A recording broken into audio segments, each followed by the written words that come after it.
चलो, क्या टॉपिक है? परवाल या कोरल। सुने हो कभी? परवाल क्या होता है? आज से ही एब्सेंट होना शुरू हो गया जी। लड़की लोग लगता है गाली दी है खूब। उस दिन बोले थे ना कोई कोई नहीं, उस दिन छुट्टी दीजिए। कल शाम में ही हमको सर्दी हो चुका है। आज जो बोलेंगे इसके बाद हमको लगता नहीं कि एक दो दिन फिर बोलने लायक रुकेंगे, क्योंकि गला यहाँ एकदम पूरा दर्द कर रहा है।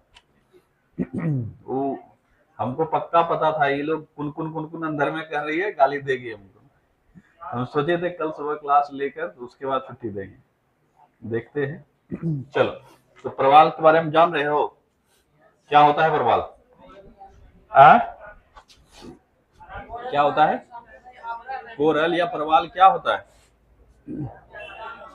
चट्टान होता है। देखो कुछ तो बोला। हाँ, जंतु है, पौधा है, क्या है?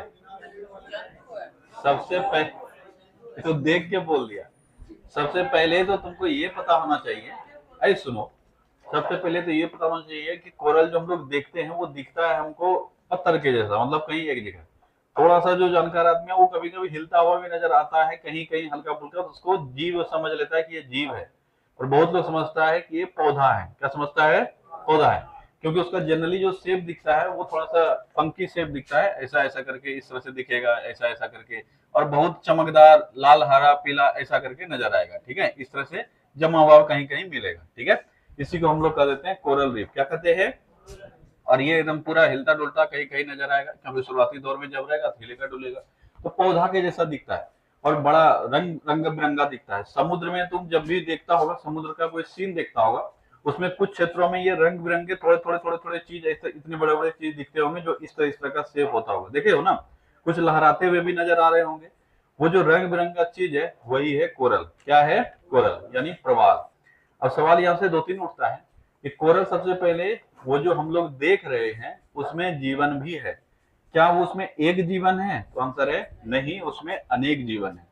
तो जो चट्टान के रूप में दिख रहा है, क्या वो जीवित चीज है? तो आंसर है नहीं, उसके अंदर जीवित चीज है, वो जीवित चीज नहीं है। वो है उसका खोलिया। क्या है? खोलिया। अब जो कोरल जीव होते हैं, कई लोग इसको पौधा मानते हैं। याद रखना ये पौधा नहीं है। कई लोग मानते हैं, मतलब कुछ लोग पढ़ लेते हैं, पढ़ा देते हैं, ये एक तरह का पौधा है। पौधा नहीं है, ये एक तरह का जंतु है। क्या है? जंतु। लाइफ तो है उसमें, लेकिन एक प्रकार का जंतु है। बहुत छोटा छोटा जीव होता है जिसको बोलते हैं कोरल पॉलिप्स। क्या बोलते हैं? Coral polyps. यानी एक अगर कीड़ा देखोगे कोरल का, तो उस एक कीड़े को क्या कहेंगे?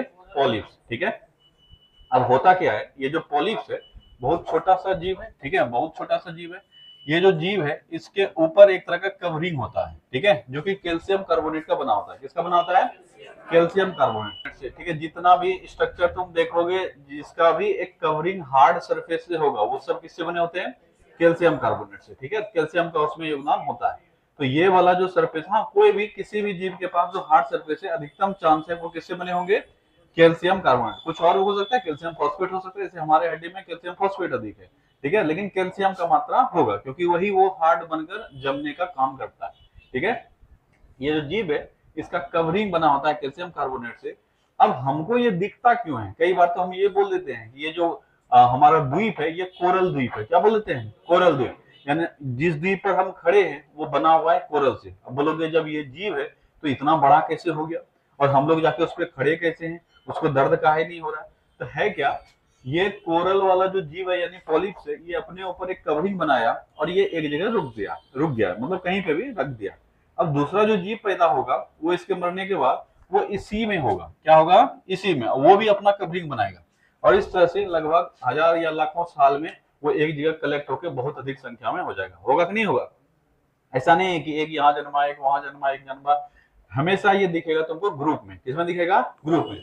और इसी पॉलिप्स के ग्रुप को ही कहते हैं कोरल। क्या कहते हैं? कोरल। यानी अगर तुमसे पूछा जाए कि कोरल पॉलिप्स जो है वो पॉलिप्स एक कीड़ा का नाम हुआ। कोरल पॉलिप्स क्यों बोले? क्योंकि इस पॉलिप्स के कॉलोनी को, कॉलोनी समझते हो ना, जब कई लोग एक साथ मिलकर रहते हैं उसको क्या कहते हैं? कॉलोनी। तो इस पॉलिप्स के कॉलोनी को ही क्या कहा जाता है? कोरल। अब कोरल इतना प्रचलित शब्द है, हम लोग कहते हैं कोरल ही वो जीव है। तो कोरल जीव नहीं है बल्कि उन जीवों का एक ग्रुप है। और यही ग्रुप धीरे धीरे धीरे धीरे बहुत बड़ा हो जाता है, और जिसके वजह से हमको ये एक द्वीप के रूप में कई बार नजर आता है। कई बार तुमको अड्डा के रूप में नजर आएगा, एक लंबा है, कई बार छोटा छोटा भी नजर आएगा, कई बार कुछ पौधों के रूप में। अब जैसे शुरुआती स्तर है, जो समुद्र के अंदर हम कहीं गए या किसी क्षेत्र में देखे तो सब हमको पौधों के जैसा नजर आता है। अभी वो शुरुआती स्टेज है, हो सकता है 50 साल 60 साल या 100 साल ऐसा हुआ होगा, तो कुछ वो जमा किया है, जमा कर करके छोटा छोटा जीव को द्वीप बनाने में काफी समय लगेगा। लेकिन मान लो शुरू से जो वैसा जमा हो रहा है, वर्तमान में वो क्या नजर आता है, बहुत बड़ा द्वीप जैसा नजर आता है।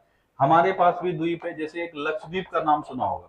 लक्षद्वीप पूरी तरीके से किससे बने हुए हैं, कोरल से। किससे बने हुए हैं, कोरल से। आगे चल के भी सब चीज पे चर्चा करेंगे, ठीक है। यही है कोरल, और इसका जीव है, इसके अंदर एक जंतु है, पौधा नहीं है, ये जंतु है। उस जंतु को कहते हैं पॉलिप्स। क्या कहते हैं, पॉलिप्स। अब सवाल ये उठता है, ये जो रंग बिरंगा हमको कलर दिखता है, क्या ये पॉलिप्स का कलर है? तो आंसर है नहीं। ना तो पॉलिप्स का कलर है और ना ही इसके इस कवरिंग का कलर है। ये दोनों लगभग कलरलेस होता है। क्या होता है, कलरलेस, मतलब समान, व्हाइट जैसा। कलरलेस मतलब व्हाइट के जैसा, ठीक है। तो फिर ये रंग बिरंगा क्यों नजर आता है? तो हमेशा जहां पे भी कोरल रहते हैं उसके साथ एक शैवाल रहता है। क्या रहता है, शैवाल। जैसे मान लो एक संबंध स्थापित हो गया है दोनों में, कोरल है, इसी कोरल के शरीर के अंदर एक शैवाल रहेगा, और इन्हीं शैवालों का कलर जो है वो हमको कोरल के कलर के रूप में दिखता है। समझ में आया? जैसे वो शैवाल उस कोरल को छोड़ देगा, कोरल का रंग कैसा हो जाएगा, सफेद। कैसा हो जाएगा, सफेद, यानी कलरलेस हो जाएगा, ठीक है। और इसी चीज को कहते हैं हम कोरल ब्लीचिंग। क्या कहते हैं, कोरल ब्लीचिंग। ये शब्द काफी प्रचलित है, सुना होगा न्यूज वगैरह अगर कोई देखते हो, या थोड़ा बहुत भी पढ़ाई लिखाई से संबंध अगर है, तो कोरल ब्लीचिंग काफी प्रचलित शब्द है। कि ग्लोबल वार्मिंग के कारण हम ही को सिर्फ नुकसान नहीं हो रहा है, बल्कि कोरल्स को भी नुकसान हो रहा है, और कोरल ब्लीचिंग जो है वो काफी तेजी से बढ़ रहा है। ब्लीचिंग का मतलब समझते हो ना? ब्लीचिंग का मतलब क्या होता है, रंग उड़ाना, ठीक है। किसी भी चीज को अगर ब्लीच कर दिया है कुछ, तो बोलोगे उसका रंग उड़ गया है। क्या हो गया है, रंग उड़ गया है। तो कोरल ब्लीच हो गया है, इसका मतलब कोरल का रंग क्या हो गया, उड़ गया। कोरल ब्लीचिंग का मतलब ये नहीं होता है कि कोरल मर गया है। आधा तो आबादी यही समझता है कि कोरल ब्लीचिंग का मतलब हुआ कोरल मर गया। कोरल मरा नहीं है, बल्कि जैसे ही तापमान थोड़ा इंक्रीज होता है, ये बहुत सेंसिटिव जीव है, इसको एक स्पेसिफिक कंडीशन चाहिए, उसी में ये जिंदा रह सकता है। जैसे ही तापमान उस कंडीशन से थोड़ा भी अधिक हुआ, वो छटपट करने लगता है, और सबसे पहले वो अपने सहयोगी को खुद से दूर कर देता है। उसका सहयोगी कौन है, वो शैवाल। उस शैवाल को निकाल के अपने आप से दूर कर देता है, फेंक देता है। अब जैसे उसको फेंकेगा, उसका रंग कैसा हो जाएगा, कलरलेस, यानी व्हाइट इस कलर पे आ जाएगा, और हमको वो दिखेगा कि मर गया है। यही समझ में आया क्यों दिखता है कलरलेस? क्योंकि उस शैवाल को वो खुद से क्या करता है, दूर कर देता है। और जनरली ये हमको किस वजह से नजर आता है, तापमान में वृद्धि की वजह से। किसकी वजह से, जल का तापमान जैसे ही बढ़ेगा। और अभी जो तापमान के वृद्धि का मुख्य रीजन है वो जानते हो, वो है ग्लोबल वार्मिंग। क्या है, ग्लोबल वार्मिंग। पृथ्वी जो है वो समय के साथ धीरे धीरे गर्म हो रही है, वातावरण इसका गर्म हो रहा है, और इसके लिए जो मुख्य जिम्मेवार कारण है वो है कार्बन डाइऑक्साइड। कौन है, कार्बन डाइऑक्साइड। सूर्य का धूप आ रहा है, कार्बन डाइऑक्साइड का लेयर है, वह आने तो देता है पर जाने नहीं देता है। आओगे तो अपनी मर्जी से, और जाओगे मेरी मर्जी से, तो जाने नहीं देता, जिस वजह से ये हमारे लिए जरूरी भी है। अगर ऐसा नहीं होता तो हम लोग भी जीवित नहीं रह पाते। ये ट्रैप करना जरूरी है, पर जब ज्यादा मात्रा में ट्रैप होने लगेगा तब दिक्कत है। अब मान लो 2 आदमी आया, तुम घर में किडनैप करके रखा हुआ है, 20 आदमी को किडनैप करके रख लिया। अब बताओ खिलाओगे पिलाओगे कैसे, क्योंकि किडनैप क्यों हो, मारे नहीं हो, तो दिक्कत हो जाएगा। वैसे ही जब थोड़ा सा ट्रैप होता था तो हमारे लिए अच्छा है कि एक वातावरण बना रहेगा। एक हल्का सा देखोगे शुष्क मौसम, गर्मी मौसम जो हमको एहसास होता है, बाहर का वातावरण एक कंफर्टेबल वातावरण महसूस होता है, वो उसी की वजह से होता है। पर ज्यादा ट्रैप होने लगा, इसकी वजह से हम लोगों को भी दिक्कत हो रहा है, और जितने भी वनस्पति है सबको प्रभावित कर रहा है। वो बर्फ वगैरह जितने हैं सबको प्रभावित कर रहा है। लगातार बर्फ जो है वो पिघलने लगा है, जिस वजह से पूरा पृथ्वी इससे प्रभावित हुआ है। और उसी वजह से समुद्री जल का भी ताप क्या हो रहा है, बढ़ रहा है, और ये बढ़ने से कोरल भी प्रभावित हो रहे हैं, और बहुत ही खराब सिचुएशन में कोरल का जिंदगी चल रहा है। इसीलिए तुम देखा होगा कि वैश्विक स्तर पे कई ऐसे गठबंधन बन रहे हैं जो समुद्र में प्रदूषण को कम करना और ग्लोबल वार्मिंग को कम करने को लेकर बनाया जा रहा है, वैश्विक स्तर पे बना रहा है। क्योंकि कोई एक आदमी बोल के, कोई एक देश चाह ले हम ग्लोबल वार्मिंग कम करेंगे, तो फायदा होगा क्या? अगर तुम ये सोच लो कि रोड पे हम चलेंगे और हम बहुत ही सुरक्षित तरीके से चलेंगे, क्या ये कोई गारंटी दे सकता है तुम्हारा एक्सीडेंट नहीं होगा? हम ये कह सकते हैं तुम्हारा एक्सीडेंट होने का चांस अभी भी 50% है, जो कि तुम पूरा जीवन कभी नहीं इससे सुरक्षित हो पाओगे, क्योंकि तुम अपने तरफ से 50% ही कर पाओगे कि हम संभल के चले, और सामने वाला नहीं संभल के चलेगा, ठोक देगा। तुम्हारा उसमें योगदान क्या है? तो कहना ये चाह रहे थे कि किसी एक देश के द्वारा ये पोल्यूशन कम नहीं किया सकता है, ओवरऑल सबको मिलकर करना पड़ेगा, और इसके लिए काफी सारे संगठन बन रहे हैं। हमारा जो टॉपिक था वो था कोरल रीफ। यानी समुद्री प्रदूषण का हमको सबसे पहला जो प्रकोप दिखता है वो कहाँ दिख रहा है? कोरल्स पर। अब कोरल्स अगर प्रभावित होते हैं, समझना, कोरल्स अगर प्रभावित होते हैं तो सिर्फ कोरल ही प्रभावित नहीं होगा। अब ये तुम जानते हो कि कोरल्स का ये जो स्ट्रक्चर है काफी बड़ा बन जाता है समय के साथ। अब ये जो स्ट्रक्चर है इसमें कई अन्य जीवों का क्या होता है? घर होता है। क्या होता है? घर होता है। अब ऑब्वियस है ना, तो हम लोग जब जानवर के रूप में रह रहे होंगे, या आज भी जो जानवर है जो जंगलों में या कहीं रह रहे हैं, वो कहाँ घर बना के रह रहा है? वो तो कहीं ना कहीं प्राकृतिक आवास में ही रह रहा है। कहीं गुफा मिला उसमें रह गया, कहीं पेड़ का खोला मिला उसमें रह गया, कहीं पे भी, इसी को बोलते हैं प्राकृतिक आवास। तो ये जो कोरल्स है ये कई समुद्री जीवों का क्या है? प्राकृतिक आवास है। अब अगर कोरल प्रभावित हो रहा है, सबसे पहले जो उसका शैवाल था वो तो फेंका ही फेंका, उसको तो छोड़ दो, लेकिन अन्य जो प्राकृतिक वो क्या बोलते हो जीव जंतु उसमें रह रहे हैं, उसको भी क्या होगा? हानि होगा। इसीलिए हमारा लक्ष्य है कि हम लोग समुद्री पॉल्यूशन को कम करें, तापमान को नियंत्रित रखें, ताकि कोरस जीवित रहे और हमारा समुद्री वातावरण अच्छा बना रहे। ठीक है, यही है पूरा कोरस। इसी के बारे में हम लोग थोड़ा थोड़ा करके देखेंगे और इस पूरे टॉपिक को खत्म करेंगे। कुछ ऐसी चीजें होंगी जिसको बोलेंगे उसको अच्छे से टिक कर लेना, क्योंकि वहां से सवाल अधिक पूछे जाते हैं। ठीक है, चलो, तो पहला क्या है? Coral polyps. पॉलिप्स के बारे में चर्चा किए। जो कोरल का जीव है उसी को क्या कहते हैं? पॉलिप्स। क्या कहते हैं? पॉलिप्स। ठीक है, तो याद रखोगे, एक बिना रीढ़ वाला। अच्छा, ये बिना रीढ़ वाला और रीढ़ वाला का मतलब समझ में आता है कि नहीं आता है? हाँ, वर्टिब्रेट्स और इनवर्टिब्रेट्स। अंग्रेजी में वर्टिब्रेट्स और इनवर्टिब्रेट्स, ये दो तरह का शब्दावली होता है। क्या होता है इसका अर्थ? हम लोग रीढ़ के हड्डी वाले हैं कि नहीं है? हैं। ये नहीं आता है तो कोई दिक्कत नहीं है, बायोलॉजी जब पढ़ाएंगे तो वहां ये सब पढ़ाएंगे। ठीक है, वहां अलग अलग हम फाइलम का चर्चा करेंगे, जीव जंतु का, और फिर वहां बताएंगे कि कौन से स्टेज पे आने के बाद वर्टिब्रेट्स बना। यानी शुरुआती दौर में जितने भी जीव उत्पन्न हुए सबके पास, किसी के पास भी रीढ़ का हड्डी नहीं था। स्पेशली जो समुद्र वगैरह में सबसे पहले अगर पूछा जाए जीव की उत्पत्ति कहाँ हुई? समुद्रों में। कहाँ हुई? समुद्रों में। ये सब तो बहुत छोटा छोटा हुआ। इसके बाद जब बड़ा भी होना शुरू हुआ तो भी इसके पास रीढ़ का हड्डी नहीं था। तो रीढ़ का हड्डी लास्ट स्टेज में जाके होना शुरू हुआ है। और वर्तमान में हम लोग मुख्य रूप से 5 कैटेगरी पढ़ते हैं जिसके पास रीढ़ का हड्डी है। वो कौन कौन है? कौन कौन है? हाँ, पक्षी, सरीसृप, उभयचर, मत्स्य और मैमेलिया। ठीक है, ये 5 कैटेगरी है। कौन कौन है? मैमेलिया मतलब हम लोग जिसमें आते हैं, इसको हिंदी में बोलते हो स्तनधारी। क्या बोलते हो? स्तनधारी। तो मैमेलिया हो गया, ठीक है, स्तनधारी हो गया। मत्स्य मछली जानते हो, फिशेस, ठीक है। बर्ड्स हो गया, ठीक है, पक्षी। सरीसृप हो गया, ठीक है। और उसके बाद एक और क्या आया? एम्फीबियंस। ये 5 कैटेगरी है जिसके पास रीढ़ का हड्डी है और इसका हम लोग पढ़ते हैं। ठीक है, ये आगे चल के हम लोग पढ़ेंगे, इसी को बोलते हैं कोर्डेटा। ठीक है, कौन सा फाइलम बोलते हैं? कोर्डेटा। 10 टोटल हम लोग पढ़ेंगे, ये बायोलॉजी का चीज है, अभी उस पर दिमाग नहीं लगाना है। अभी फिलहाल वापस आओ। तो कोरल जो है ये क्या है? बिना रीढ़ वाले जीव है, ऑब्वियस एकदम कीड़ा के जैसा थोड़ा सा होता है। ठीक है, और इसको कहते हैं पॉलिप्स। यहाँ से एक और सवाल पूछा जाता है, इसका फाइलम, कोरल का फाइलम कौन सा है? ये शुरुआती दौर में जब बताई 10 फाइलम पढ़ाएंगे, वही ये बताएंगे। निडेरिया नाम है इस फाइलम का। क्या नाम है? निडेरिया। ठीक है, निडेरिया। ठीक है, अभी याद रख लो। ठीक है, अभी हो सकता है ये तुम लोग को समझ में नहीं आ रहा होगा, वर्ड कई लोग नया पढ़ा होगा। ठीक है, पहली बार ये वर्ड पढ़ रहा होगा, तभी याद कर लेना कि जो कोरल्स है वो किस फाइलम के अंदर आता है? निडेरिया के अंदर। किसके अंदर आता है? निडेरिया के अंदर। ठीक है, अच्छा, जब भी हम कोरल का चर्चा करें तो पॉलिप्स ही समझना, कोरल जीव ही समझना, उसी का चर्चा करेंगे। ठीक है, हम लोग सामान्यतः जो पॉलिप्स है उसी को क्या कह देते हैं? कोरस। पर कोरल जब चर्चा करते हैं तो वहां पे कई सारे पॉलिप्स हो सकते हैं। ठीक है, तो याद रखना, कोरल जो है वो एक बिना रीढ़ वाला जंतु है और ये किस फाइलम के अंदर आएगा? निडेरिया के अंदर। इसी निडेरिया का दूसरा नाम है, निडेरिया फाइलम का दूसरा नाम है सिलेंट्रेटा। क्या नाम है? सिलेंट्रेटा। ठीक है, तो या तो निडेरिया मिलेगा या क्या मिलेगा? सिलेंट्रेटा। ठीक है, दोनों एक ही चीज है, कोई दिक्कत नहीं है। ठीक है, इसके, अच्छा, ये जो अभी थोड़ा चर्चा किए थे, इसका एक कठोर आवरण होता है जिसको एक्सोस्केलेटन कहते हैं। क्या कहते हैं? एक्सोस्केलेटन, यानी बाहरी आवरण। एक कठोर बाहरी आवरण होता है जो कि इसको इस तरह का स्ट्रक्चर बनाने में मदद करता है। और इसी, अगर पूछा जाए कि किस चीज का बना होता है, किस चीज का बना होता है? कैल्शियम। ठीक है, कैल्शियम कार्बोनेट। ठीक है, कैल्शियम कार्बोनेट। बहुत आसान सा चीज है, ऐसा नहीं कि सब बहुत डिफिकल्ट होता है।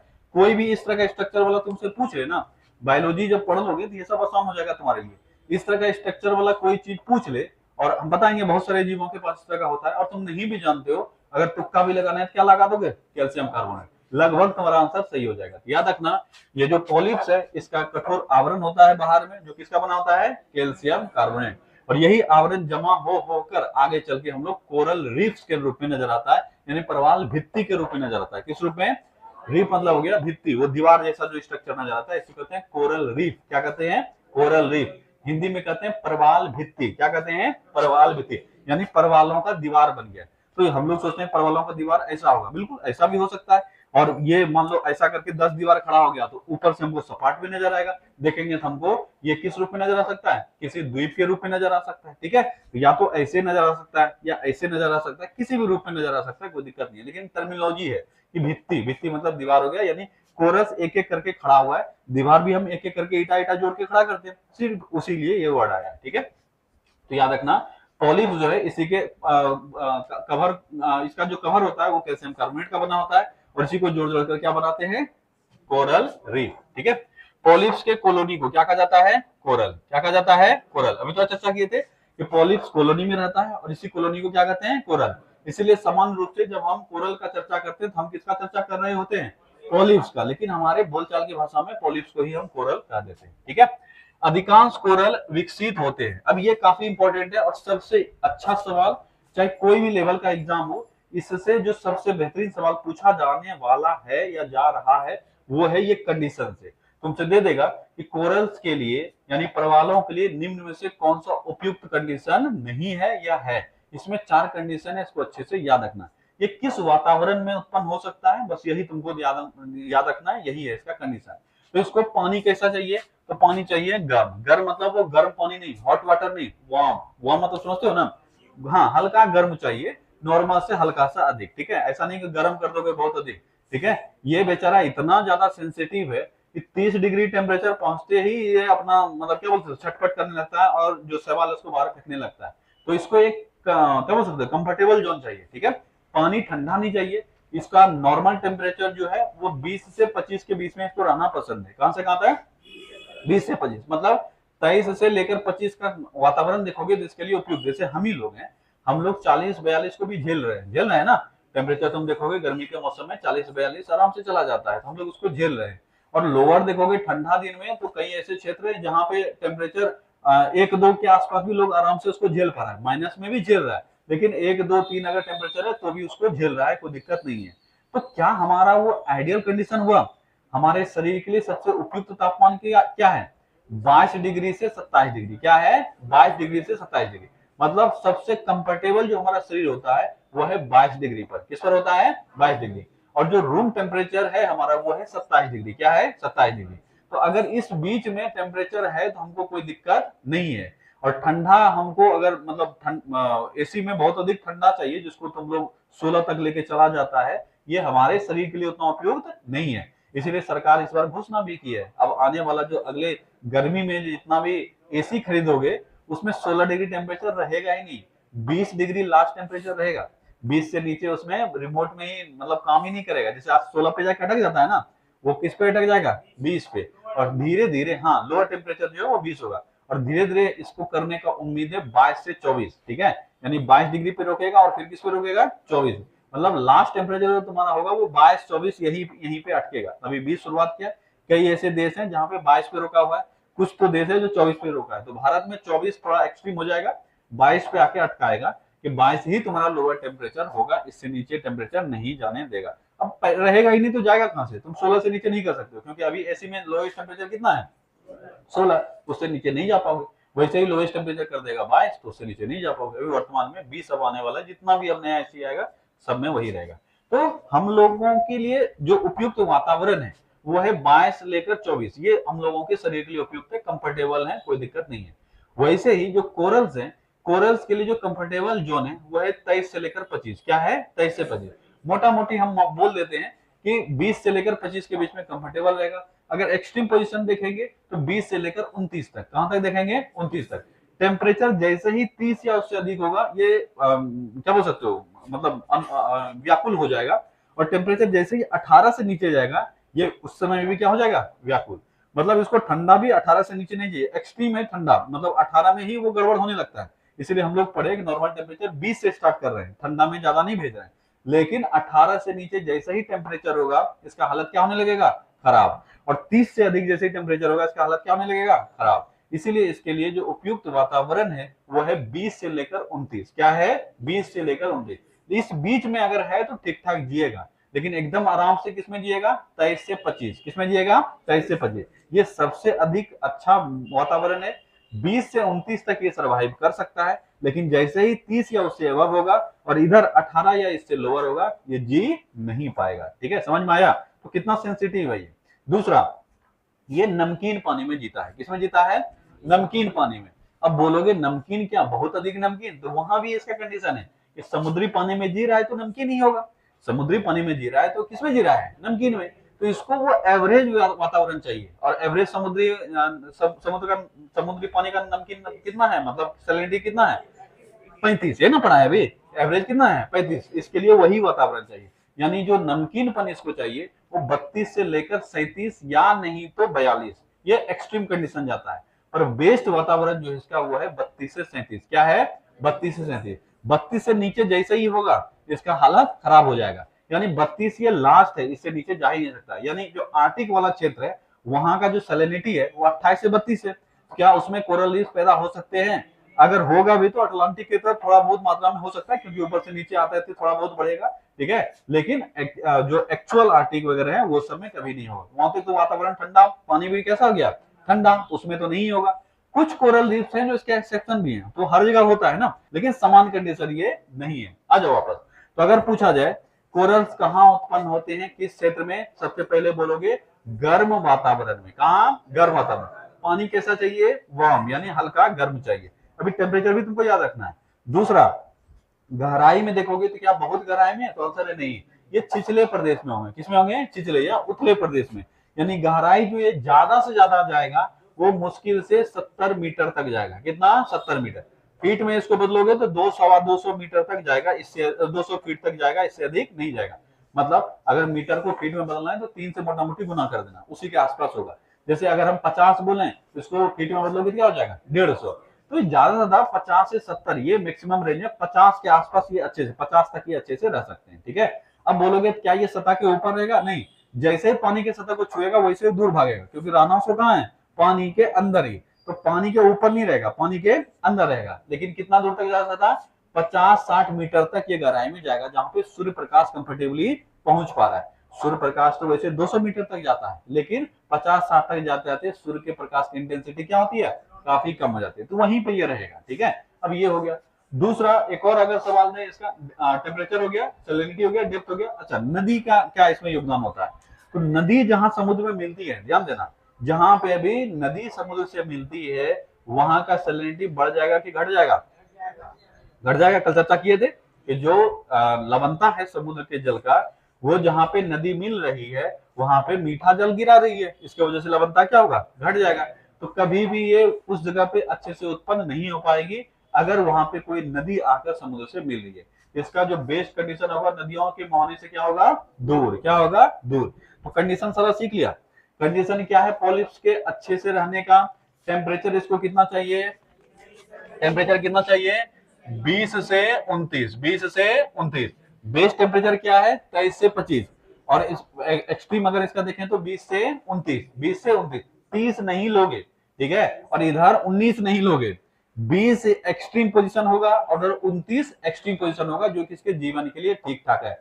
लेकिन बेस्ट कंडीशन अगर पूछे तो 23 से 25। इसलिए ऑप्शन सेट करे, जब ये सब सवाल आ चुके हैं ऑप्शन में अच्छे से ऑप्शन को रीड करके देना। एक सवाल बता रहे हैं, अभी किसी पीसीएस का एग्जाम का सवाल में देख रहे थे इधर, उसमें पूछा है कि कोरल्स के लिए उपयुक्त टेम्परेचर कितना है। ऑप्शन है 20 से 25, 18 से 28, 25 से 30 और 36 से 40। अब क्या होगा इसमें आंसर? अब इसमें बोलोगे 18 से 28 कहीं नहीं होगा, बोलोगे लगेगा कि ये रेंज तो पूरा कवर कर रहा है। तो ये दिमाग नहीं लगाना है। हम क्या बोल रहे हैं, उपयुक्त कंडीशन जो है वो 23 से 25। क्या है, 23 से 25। और लोअर एक्सट्रीम कितना है, 20। और उधर एक्सट्रीम कितना है, 29। अब ये क्वेश्चन कई बार एग्जाम में आ चुके हैं, एसएससी एग्जाम, रेलवे एग्जाम, सब में आ चुका है। कहीं देगा तुमको 23 से 29, क्या देगा, 23 से 29, कहीं देगा 20 से 29, कहीं देगा 20 से 25। पर अगर गैप है वो दूर दूर का है गैप, मान लो 15 से 25 दे दिया है, 22 से 28 दे दिया है, फिर कहीं दे दिया 20 से 40 दे दिया है, तो आंसर क्या करोगे, 22 से 28। ये रटना नहीं है कि यही चीज होगा, इसके बीच में आ सकता है। उसमें भी हम बेस्ट वातावरण देखेंगे। अगर दे देगा सबसे उपयुक्त वातावरण क्या है, 20 से 25, 22 से 30, क्या करोगे आंसर, 20 से 25, वहां भी आंसर क्या करेंगे 20 से 25। ये अपने आप में तुमको बिल्ड करना है, ठीक है। तो 20 से 29 इसके लिए टेम्परेचर उपयुक्त है। सैलिनिटी देखा जाए क्या बोलोगे, 32 से लेकर 37, 32 से लेकर 37।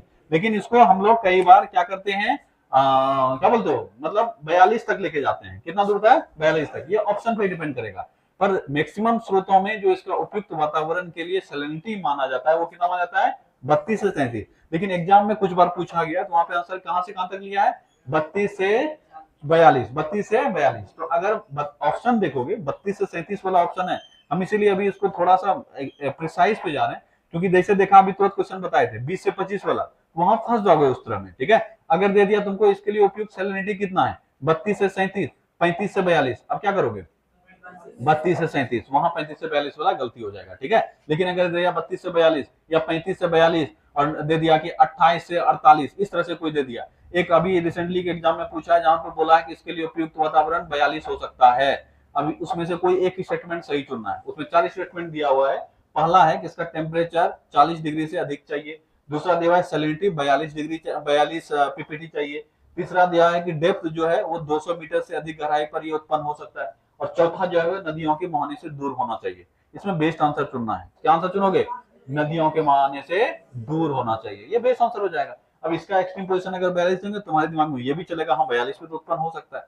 तो इसका एग्जैक्ट जो बढ़िया सैलिनिटी रेंज जो है वो है 32 से 37। क्या है, 32 से 37। कितना है, 32 से 37। लेकिन ज्यादा अगर हमको बढ़ा के कहीं रेंज देगा, ज्यादा कहां दे सकता है, 42 तक। कहां दे सकता है, 42। अगर पूछे कि किस सैलिनिटी से ऊपर, ये कहीं नोट डाउन कर लेना। जो टेम्परेचर वाला बता रहे हैं कि किससे ऊपर और किससे नीचे खतरा है, वो भी कहीं साइड में लिखते जाना। टेम्परेचर में 18 से नीचे और 30 से ऊपर इसके लिए खतरनाक है, ये एकदम कहीं पे नोट डाउन कर लेना। हमको इसी बीच में वेरी करते रहना है, जो भी हमारा आंसर होगा बेस्ट आंसर चुनना है, ठीक है। टेम्परेचर 18 से नीचे और 30 से ऊपर इसके लिए खतरनाक है, ठीक है। टेम्परेचर 18 से नीचे और 30 से ऊपर, 18 से नीचे 30 से ऊपर खतरनाक है। टेम्परेचर हो गया। दूसरा जो है तुम्हारा वो है सैलिनिटी। सैलिनिटी जैसे देखे 32 से क्या बोल रहे हो 37। लेकिन हम लोग कई जगह क्या देख सकते हैं, 42 भी दे सकते हैं, कोई दिक्कत नहीं है। इसीलिए लिखोगे सैलिनिटी 45 से ऊपर इसके लिए उपयुक्त नहीं है।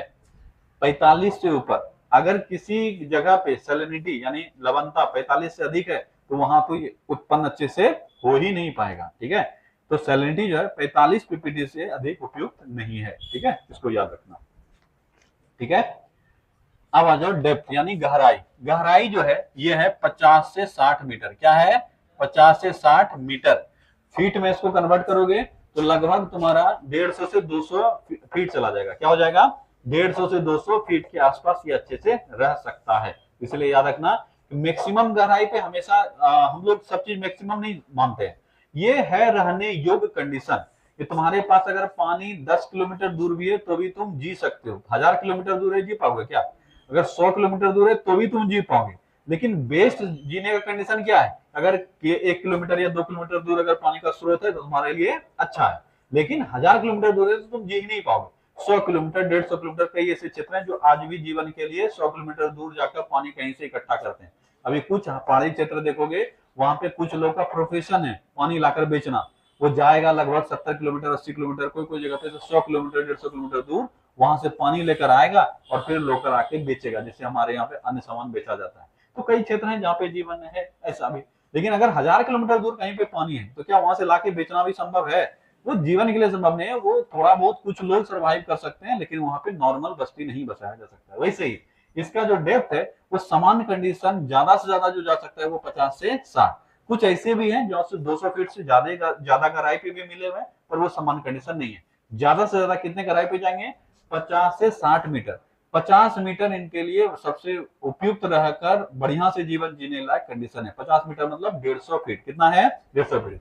अगर पूछा जाए कि इनका जीवन सबसे सुरक्षित किस किस पोजीशन पे होगा, लगभग 100 फीट के आसपास। कितना होगा, ऑब्वियस है अगर ये गहराई अधिकतम 50 से 70 फीट या 60 फीट जा सकता है तो ऑब्वियस है कि यहां तक तो इसके लिए बेस्ट होगा नहीं, ये वाला कंडीशन बेस्ट होगा। अगर पूछा जाए सबसे उपयुक्त गहराई इसके लिए कितनी है तो 100 फीट। कितना है, 100 फीट। अगर देखोगे मीटर में तो कितना हो जाएगा, 30 से 35 मीटर। क्या हो जाएगा, 30 से 35 मीटर।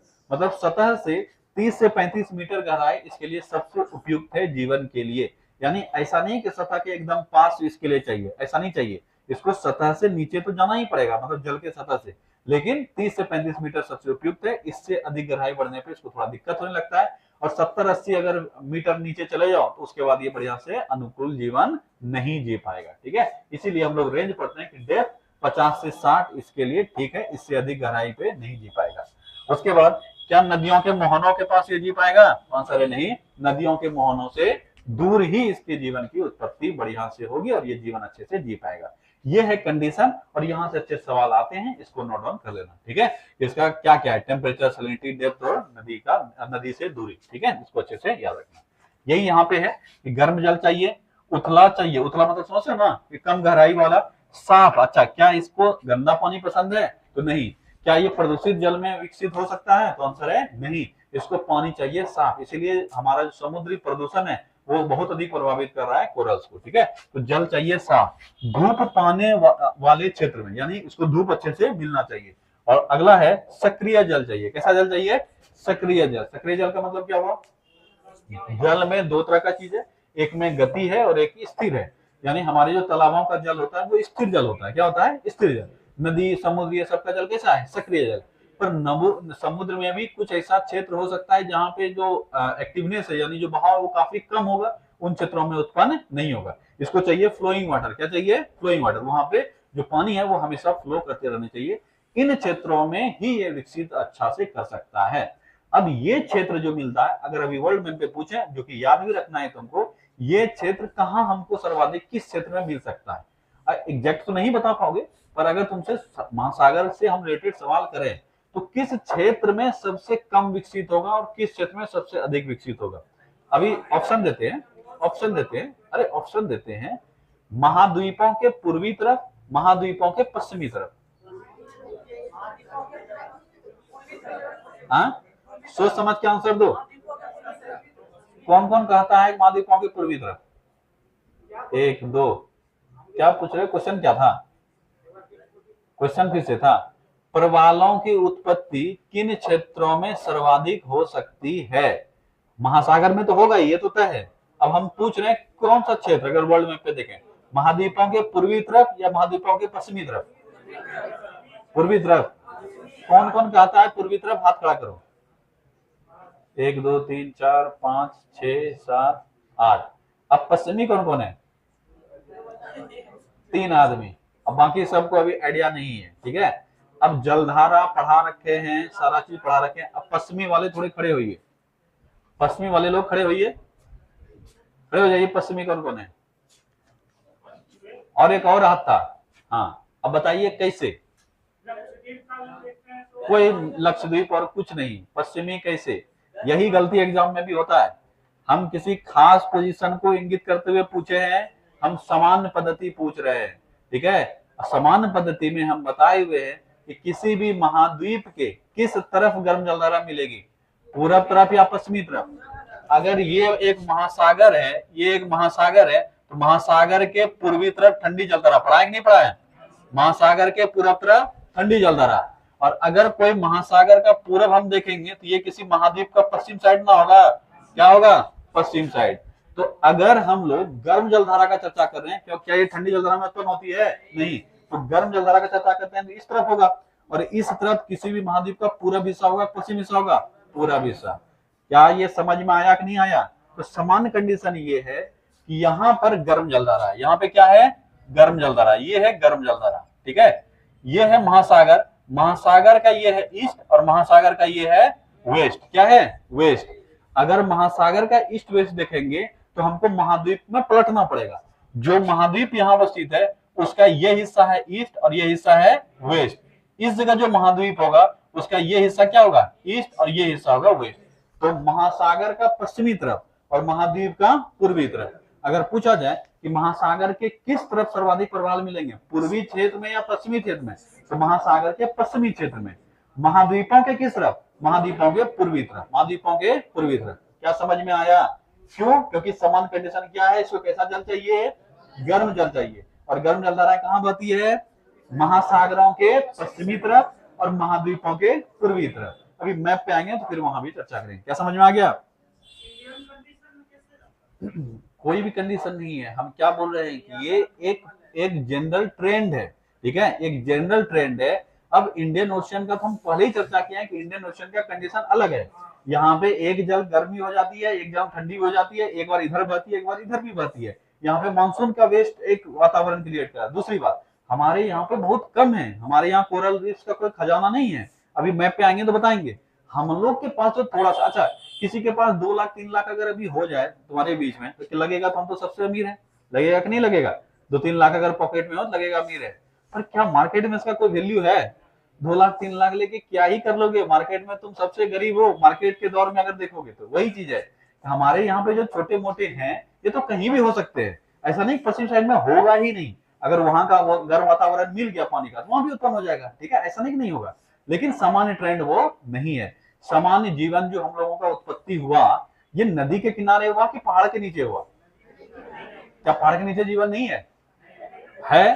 पर क्या जीवन का उत्पत्ति सबसे उपयुक्त कंडीशन में पहाड़ के नीचे हुआ है? नहीं हुआ है। कहाँ हुआ है? नदी के पास। तो अगर पूछा जाए जीवन की उत्पत्ति के लिए उपयुक्त कंडीशन क्या है? पहाड़ के ऊपर, पहाड़ के तराई में, नदी के बगल में, नदी के अंदर। तो क्या बोलोगे? नदी के बगल में। हम लोग वही उत्पत्ति हुए, हम लोगों का वही उत्पत्ति हुआ है, ठीक है। तो वही कंडीशन है। एक्सेप्शन केस या थोड़े बहुत तो हर जगह मिलेंगे, लेकिन अभी मैप पर दिखाएंगे तो बताएंगे पूरा कंडीशन कहाँ मैच करता है, ठीक है। आ जाओ वापस। चलो, इसके लिए इसके साथ पाए जाने वाले सवाल अभी उत्तर चर्चा किए हैं। इसके साथ एक सवाल पाया जाएगा जो कि इनके जीवन के लिए सबसे क्या बोल सकते हो जरूरी है। ऐसा नहीं कि इस सवाल के बिना ये रह सकता है। क्यों? क्योंकि वो जो सवाल है वो फोटोसिंथेसिस के जरिए क्या बनाता है? खाना। और ये खाना किसको देता है? कोरल को। बोलोगे ये तो कोरल फायदा उठा रहा है उसका। तो फायदा सिर्फ कोरल ही नहीं उठा रहा है, बल्कि कोरल का फायदा भी वो उठा रहा है। कोरल उसको क्या दे रहा है? एक सुरक्षित वातावरण। क्या दे रहा है? सुरक्षित वातावरण। इसके अलावे कोरल्स के पास जो मिनरल्स हैं वो भी कौन लेता है? शैवाल। तो कोरल से उसको क्या क्या मिल रहा है? खनिज लवण यानी मिनरल्स मिल रहे हैं, पोषक तत्व मिल रहे हैं, और क्या मिल रहा है? सुरक्षित वातावरण। समझना, यहाँ दोनों सवाल पूछे जाते हैं कि कोरल से शैवाल को क्या प्राप्त होता है और शैवाल से कोरल को क्या प्राप्त होता है। क्या दोनों कंडीशन क्लियर है? कोरल से शैवाल को क्या क्या प्राप्त होता है? सुरक्षित वातावरण रहने के लिए, और मिनरल्स। क्या प्राप्त होता है? सुरक्षित आवास और मिनरल्स। अब समझते हम लोग कि शैवाल कोरल को क्या क्या देता है। तो शैवाल पहला भोजन बना के दे दिया। क्या दे दिया? भोजन दे दिया। दूसरा क्या देता है? शैवाल का जो रंग होगा वही रंग किसका होगा? कोरल का। शैवाल का जो रंग है वही रंग किसका होगा? कोरल का। तीसरा चीज क्या है? वो है ऑक्सीजन। क्या है? ऑक्सीजन। कोरल भी जीव है, इसको भी ऑक्सीजन चाहिए, और वो एक जीव ऐसा है जो कि उससे ऑक्सीजन प्राप्त कर लेता है। किसे? शैवाल से। तो शैवाल से उसको क्या क्या मिल गया? शैवाल फोटोसिंथेसिस कर रहा है तो ऑक्सीजन दे रहा है। ऑब्वियस है ना, ऑक्सीजन का स्रोत अगर यहाँ है तो हम यहाँ रहेंगे तो हमको अच्छे से ऑक्सीजन मिल जाएगा। इसीलिए वो अपने ही पास ऑक्सीजन टंकी लेके चलता है, बना ऑक्सीजन हम लेंगे, ठीक है। तो उसको क्या क्या मिल गया? भोजन, ऑक्सीजन और रंग। अब ये सब एग्जाम में बहुत टफ क्वेश्चन हो जाता है, बच्चा कर ही नहीं पाएगा, सिर्फ भोजन मारेगा और कुछ नहीं मारेगा। बस सवाल आ चुके हैं, ठीक है। चलो, तो याद रखोगे इसका नाम क्या है। शैवाल का भी नाम तुमसे पूछा जाएगा, एक शैवाल का नाम क्या है जो इसके साथ रखता है, उसका नाम है जुजेंथेला। क्या नाम है? जुजेंथेला या जुक्सेंथेला, दोनों नाम बोल सकते हैं, ठीक है। एक्चुअल में इसका प्रोनाउंसिएशन है वो है जुजेंथेला। क्या नाम है? जुजेंथेला, ठीक है। इसी को हम लोग जुक्सेंथेला भी कहते हैं। क्या बोलते हैं? जुक्सेंथेला। कि अंग्रेजी में जो स्पेलिंग होता है इसका वो एक्स से होता है, ठीक है। तो जुक्सेंथेला, लेकिन प्रोनाउंसिएशन का क्या होता है? जुजेंथेला, ठीक है। इसलिए याद रखोगे या तो जुक्सेंथेला मिलेगा या जुजेंथेला मिलेगा, ठीक है। अच्छा, एक और चीज पूछा जाता है कि शैवाल के साथ इसका संबंध कैसा है, ठीक है। यानी अब बायोलॉजी में ये पढ़ाएंगे कि दो जीवों के बीच में कई प्रकार के संबंध होते हैं। जैसे मान लो कि हम किसी से सिर्फ ले रहे हैं तो एक प्रकार का संबंध हुआ कि नहीं हुआ। जैसे मान लो पैरासाइट का नाम सुने हो, परजीवी का नाम सुने हो। परजीवी कई प्रकार के होते हैं। परजीवी का अर्थ होता है दूसरे पर अपने जीवन के लिए आश्रित होना, इसे क्या कहते हैं? परजीवी, ठीक है। जैसे मान लो तुम्हारा रूम पार्टनर और तुम दोनों साथ में रह रहे हो, ठीक है। अब तुम्हारा रूम पार्टनर ना तो घर से अनाज लाता है, ना ही वो पैसा देता है तुमको, तुम्हारे साथ रहता है, तुम्हारा बनाया हुआ खा के चला जाता है। तो वह पूर्ण पैरासाइट है। क्या है वो? पूर्ण पैरासाइट। वो किसी भी प्रकार का योगदान नहीं देता है। अब समझना, दूसरा रिश्ता ये हो सकता है कि तुम्हारे पास मतलब अनाज की कमी है, तुम अनाज नहीं खरीद सकते हो या अनाज नहीं ला सकते हो, उसके पास अनाज है तो वो अनाज लेकर आ गया और तुमको खाना बनाने आता है तो तुम खाना बना दिया। इस दोनों में म्यूचुअल क्या बोल सकते हो, बेनिफिट हो गया। क्या हो गया? Mutual benefit. समझ में आया? यानी दोनों साथ में रह रहा था पहली कंडीशन में, उसमें तुमको वो चूस के खा रहा था। यही तो होता है ना जी। पहली कंडीशन में क्या हो गया कि एक जीव दूसरे जीव को सिर्फ चूस रहा है, मतलब उससे ले रहा है, उसको दे कुछ नहीं रहा है। इसमें दूसरा जीव तो बहुत तेजी से प्रगति करेगा, बहुत तेजी से डेवलप करेगा, लेकिन पहला वाला जीव धीरे धीरे मरता जाएगा। क्या हो जाएगा? मरता जाएगा। अब इसका बेस्ट एग्जांपल बताते हैं, अमरवेल। नाम सुने हो कभी? अमरवेल साला जड़ों नहीं होता है, फिर भी बहुत तेजी से बढ़ता है। जिस पेड़ पर अमरवेल चढ़ गया, इसको लोकल भाषा में कुछ और बोलते हैं क्या? अमरवेल ही ना बोलते हैं? हाँ, कसकुटा अंग्रेजी में कहते हैं, हिंदी में अमरवेल। ठीक है। जिस पेड़ पे वो चढ़ गया, उस पेड़ को कमजोरी धर लेता है 6 महीना साल भर के अंदर। क्या है? वो बेचारा खाना बना रहा है दिन भर, एकदम पूरा सूरज होता के पास आके खाना बना रहा है, अमरवेल उसका खाना चूस रहा है, अमरवेल खाना चूस रहा है। उसके पास पेड़ जड़ वड़ कुछ नहीं होगा, फिर भी वो जीवन एकदम बढ़िया से जिंदगी जिएगा। और देखोगे 6 महीना में पूरा पेड़ को छाप लेता है अमरवेल। ठीक है, एकदम पूरा इतना तेजी से बढ़ता है। इसीलिए बोले कि कुछ ऐसे जीव हैं जो पूरी तरीके से दूसरे पर आश्रित है। उसमें पहले वाले को क्या हो रहा है? नुकसान। पहले वाले को क्या हो रहा है? नुकसान। दूसरे वाले को हो रहा है फायदा। इसको कहेंगे पूर्ण परासाइट। क्या कहेंगे? पूर्ण परासाइट। ये सब आगे चल के बताएंगे, सबके लिए अलग अलग शब्द होता है। दूसरा कंडीशन जो बताए उसमें ये बताए कि एक जीव दूसरे जीव के साथ रह रहा है और दोनों का पारस्परिक संबंध है। क्या है? पारस्परिक संबंध। मतलब थोड़ा काम हम करेंगे, थोड़ा काम तुम करो। यहाँ जो शैवाल और कोरल है, क्या एक दूसरे को सिर्फ मतलब एक दूसरे के साथ अच्छे संबंध में है, कि एक दूसरे में से कोई एक दूसरा चूस रहा है? तो बोलोगे दोनों एक दूसरे के साथ अच्छे संबंध में है। कोरल जो है वह शैवाल को क्या देता है? पोषक तत्व और सुरक्षित आवास। उसके बदले में शैवाल कोरल को क्या देता है? भोजन। क्या देता है? उसको देता है रंग, उसको देता है ऑक्सीजन। यानी दोनों के बीच में एक खास व्यवस्था है। इसी को बोलते हैं सिम्बायोटिक म्यूचुअलिज्म। क्या बोलते हैं? Symbiotic mutualism. ठीक है। आगे चल के ये सब बायोलॉजी में अच्छे से चर्चा करेंगे। ठीक है, क्या है ये? सिम्बायोटिक। ठीक है, सिम्बायोटिक। ठीक है, सिम्बायोटिक म्यूचुअलिज्म। Symbiotic mutualism. अगला जो है वो है शैवाल को कोरल से मिलता है। ये अभी थोड़ा चर्चा किए थे। क्या मिलता है? पोषक तत्व, सुरक्षित आवास। कोरल को शैवाल से प्राप्त होता है। क्या होता है? भोजन, ऑक्सीजन व रंग। और इससे सवाल कई बार पूछा गया है कि कोरल को रंग किससे प्राप्त होता है? किससे प्राप्त होता है? शैवाल जुक्सेन थैला से या जुजेन थैला से प्राप्त होता है। ठीक है। अब आ जाओ प्रकार। शैवाल का नहीं, कोरल का प्रकार कितना होता है? अभी तक जितना भी हम कंडीशन पढ़ रहे थे, ये सब कंडीशन पढ़ रहे थे एक प्रकार का, वो है हार्ड कोरल। क्या है? Hard coral. मतलब जीवन वाला तो सब चीज अनुकूल है, लेकिन ये जो कोरल रीफ वगैरह हम लोग पढ़ते हैं, ये सारे कोरल रीफ वाले जो जीव है ये है हार्ड कोरल। क्या है? Hard coral. यानी कोरल्स दो प्रकार के होते हैं। कितने प्रकार के? दो प्रकार। एक को कहते हैं हार्ड कोरल और एक को कहते हैं सॉफ्ट कोरल।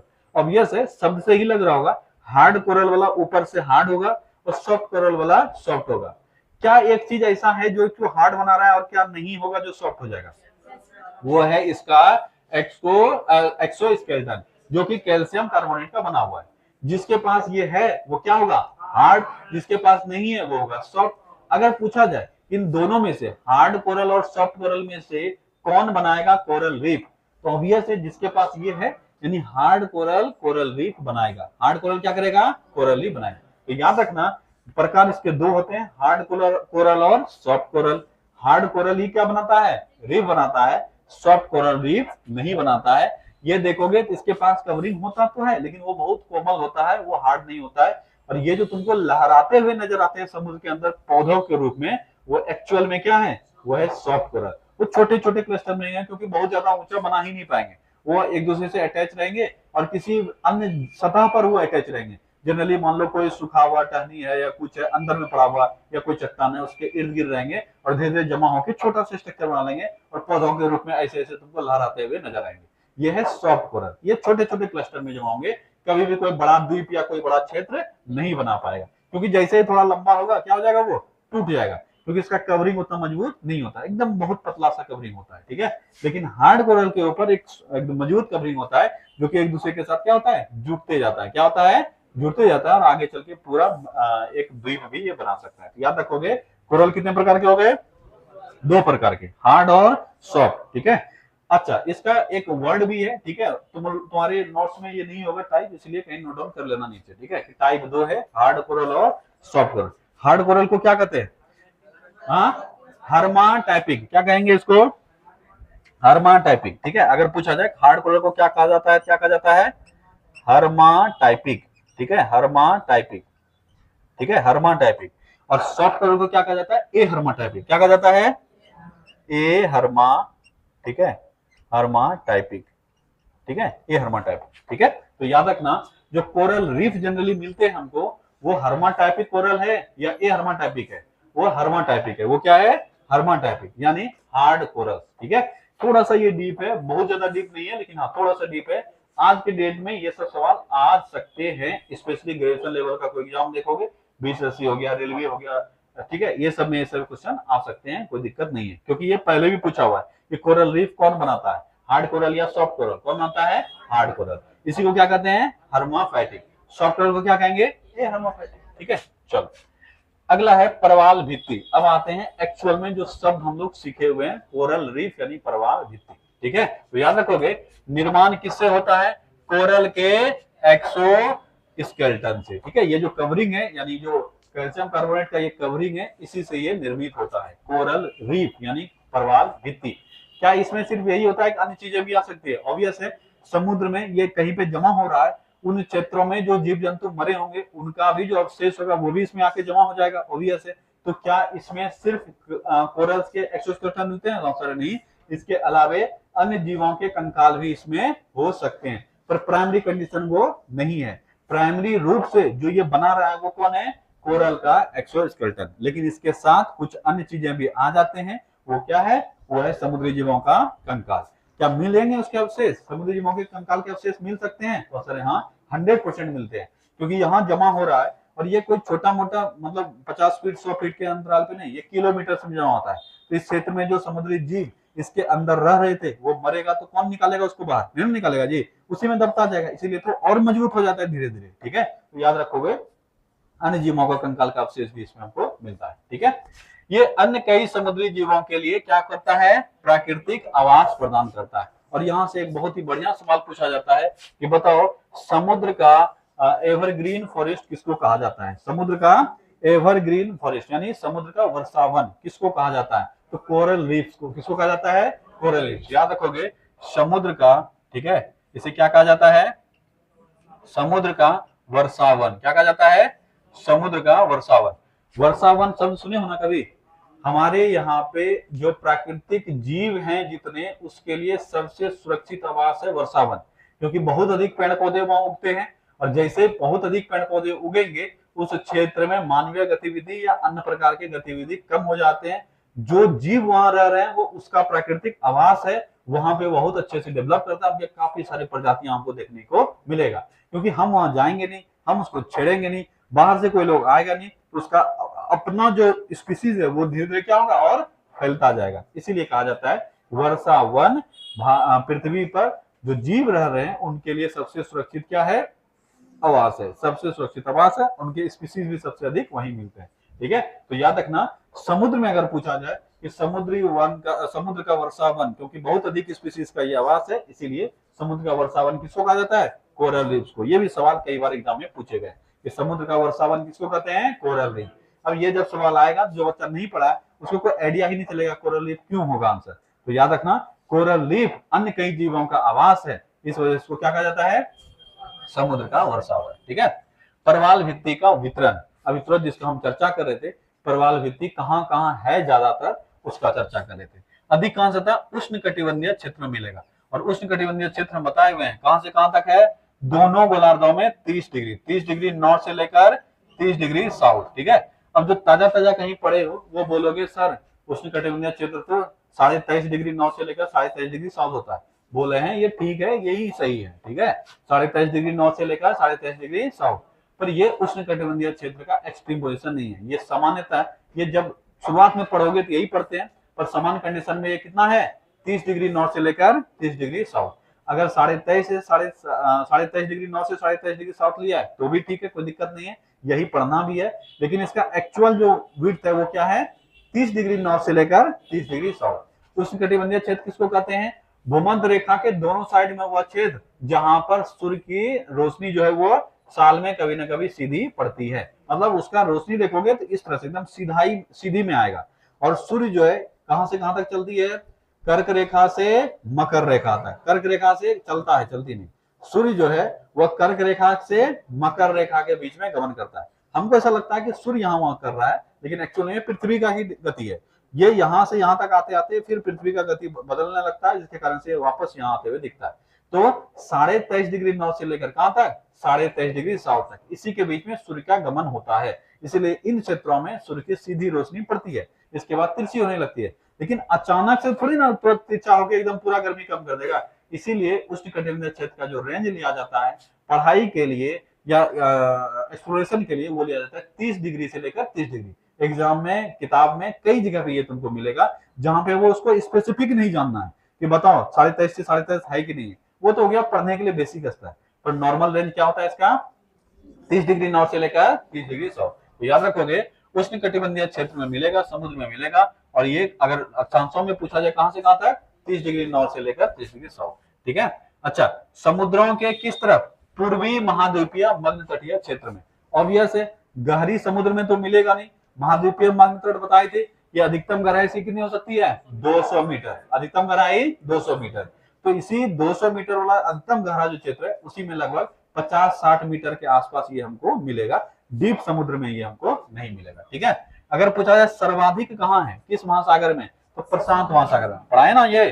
ठीक है। सर्वाधिक कोरल कहाँ है, प्रशांत महासागर। ठीक है, प्रशांत महासागर। अच्छा, अगर यहाँ पे वैसे तो लिखो नहीं है, लेकिन अगर तुमसे पूछ ले कि बताओ महासागर के किस तरफ हमको सबसे अधिक मिलेगा, बोलोगे पूर्वी तरफ। महासागर के पश्चिमी तरफ। ये तो पूर्वी महाद्वीपीय तट हो गया ना। महासागर के किस तरफ, महासागर के पश्चिमी तरफ। ठीक है, महासागर के पश्चिमी तरफ। ठीक है। और महाद्वीप के पूर्वी तरफ। ठीक है, पूर्वी तरफ। अगर हमको पूछा जाए इसका एग्जैक्ट लोकेशन अगर पूछा जाए सर्वाधिक कहां मिलेंगे, तो महासागर के पश्चिमी तरफ और महाद्वीपों के पूर्वी तरफ। इसीलिए तुम देखा कि पूर्वी महाद्वीपीय मग्न तटीय क्षेत्र में ये हमको ज्यादातर मिलते हैं। ठीक है। सबसे लंबा या सबसे बड़ा कोरल रीफ जो है वो है द ग्रेट बैरियर रीफ। क्या नाम है इसका, ग्रेट बैरियर। ठीक है। ठीक है, ग्रेट बैरियर रीफ। ठीक है, ग्रेट बैरियर रीफ। ठीक है, क्या नाम है इसका, ग्रेट बैरियर रीफ। सबसे बड़ा कौन सा है, ग्रेट बैरियर रीफ। और इसके बारे में पहले भी चर्चा किए थे। ये ग्रेट बैरियर जो है ये ऑस्ट्रेलिया में है। कहाँ है, ऑस्ट्रेलिया में नहीं है, ऑस्ट्रेलिया के पास है। ठीक है। हाँ, उत्तर पूर्वी क्षेत्र में। देखो अभी जो हम चर्चा कर रहे थे, इस मैप पर तुमको कहां परवाल अधिक मिलेगा, इस तरफ मिलेगा कि इस तरफ मिलेगा। बोलोगे सर आप बताए थे अगर ये समुद्र है, ठीक है, अगर ये समुद्र है, ये अटलांटिक महासागर है ना, तो ये इसका क्या हो गया, पूर्वी क्षेत्र, और ये क्या हो गया, पश्चिमी क्षेत्र। कोई दिक्कत यहां तक किसी को, पश्चिम क्षेत्र। अब इस क्षेत्र में ठंडी जलधारा भरी थी, याद है, ठंडी जलधारा भरी थी। यहां तो हमको मिलेगा नहीं, हमको कोरल कहां मिलेगा, इस तरफ। कोरल कहां मिलेगा, इस तरफ। और ये महाद्वीप का पूरब तरफ हुआ, पश्चिम तरफ हुआ, महाद्वीप का पूरब तरफ। तो यहीं पे हमको कोरल रीफ्स मिलते हैं। ठीक है, यहीं पे हमको सर्वाधिक कोरल रीफ्स इस हिस्सों में इस तरह से देखने को मिलेगा। ठीक है, यहाँ पे मिलेगा। यानी अगर हमसे पूछा जाए वो तो इधर कोरल रीफ होंगे क्या, एक आध अगर हो गया तो कोई बड़ी बात नहीं है, लेकिन सबसे अधिक हमको कहां मिलेगा, इस तरफ। यहां भी देखोगे हमको कोरल रीफ्स कहां मिलेंगे, इस तरफ। कहां मिलेंगे, इस तरफ कोरल रीफ्स मिलेंगे। कुछ कोरल रीफ्स यहाँ पे भी है, मालदीव, ठीक है, हमारे यहाँ पे भी है कुछ कोरल रीफ।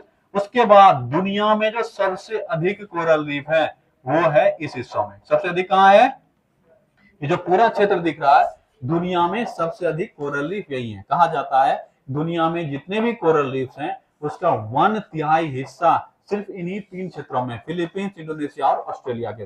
यानी दुनिया में सबसे अधिक कोरल रीफ्स यही है। अच्छा, अभी हम चर्चा करते हैं सबसे बड़े कोरल रीफ। ये देखो, ये है ऑस्ट्रेलिया। ये क्या है, ऑस्ट्रेलिया। ऑस्ट्रेलिया के तट के पास ये पूरा जो लंबा दिख रहा है, ये हमको सैटेलाइट से ऊपर से दिखता है आराम से। ठीक है, हम लोग इसका मैपिंग करते हैं तो ये दिखता है।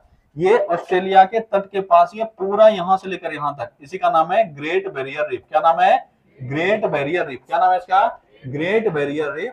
और ये दुनिया का सबसे लंबा कोरल रीफ है। दुनिया का सबसे लंबा coral reef great barrier reef. अच्छा, अगर पूछा जाए, ये भी सवाल आया हुआ, बड़ा बढ़िया सवाल आता है, ऑस्ट्रेलिया के पास है, ये तो सब जानता है, ये कौन सा सागर हुआ? प्रशांत महासागर। कौन सा हुआ? प्रशांत महासागर। प्रशांत महासागर का ये जो सागरीय क्षेत्र, इसको कहते हैं कोरल सागर। क्या कहते हैं? इसी के नाम पे कोरल सागर है। याद रखोगे, प्रशांत महासागर में हो गया उत्तरी प्रशांत या दक्षिणी प्रशांत? दक्षिणी प्रशांत। ये कौन सा क्षेत्र में हो गया? दक्षिणी प्रशांत। दक्षिणी प्रशांत में इस क्षेत्र को क्या कहते हैं? कोरल सागर। क्या कहते हैं? कोरल सागर। ये एक्चुअल में कहां अवस्थित है? कोरल सागर में। तो ऑप्शन क्या क्या हो सकते हैं? पहला तो देगा प्रशांत महासागर, हल्का क्वेश्चन। इसको थोड़ा डीप बनाएगा क्या होगा? दक्षिणी प्रशांत महासागर। और इसको बढ़िया बनाएगा क्या होगा? कोरल सागर में। कहां है? कोरल सागर। अच्छा, अब पूछा जाता है ऑस्ट्रेलिया के पास, अमेरिका के पास, न्यूजीलैंड के पास, सॉरी क्या बोलते, ग्रीनलैंड के पास, आइसलैंड के पास कहां अवस्थित है? ऑस्ट्रेलिया के पास। ये इस फील्ड का सबसे हल्का सवाल हुआ। दूसरा सवाल पूछेगा, पश्चिमी ऑस्ट्रेलिया, पूर्वी ऑस्ट्रेलिया, उत्तरी ऑस्ट्रेलिया, दक्षिणी ऑस्ट्रेलिया। अब होगा पूर्वी ऑस्ट्रेलिया। अब क्या होगा? पूर्वी ऑस्ट्रेलिया। अब इसको और डिफिकल्ट बनाते हैं।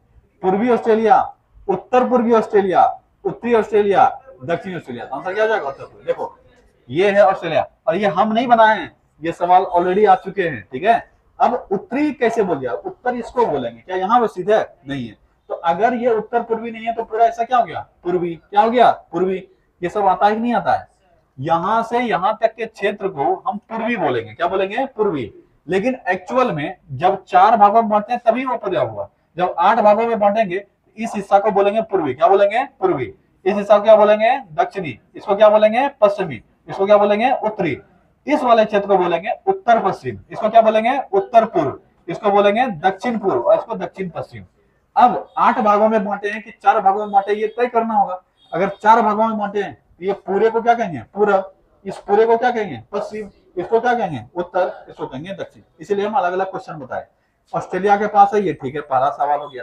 ऑस्ट्रेलिया के किस तरफ? पूरब, पश्चिम, उत्तर, दक्षिण। पूरब।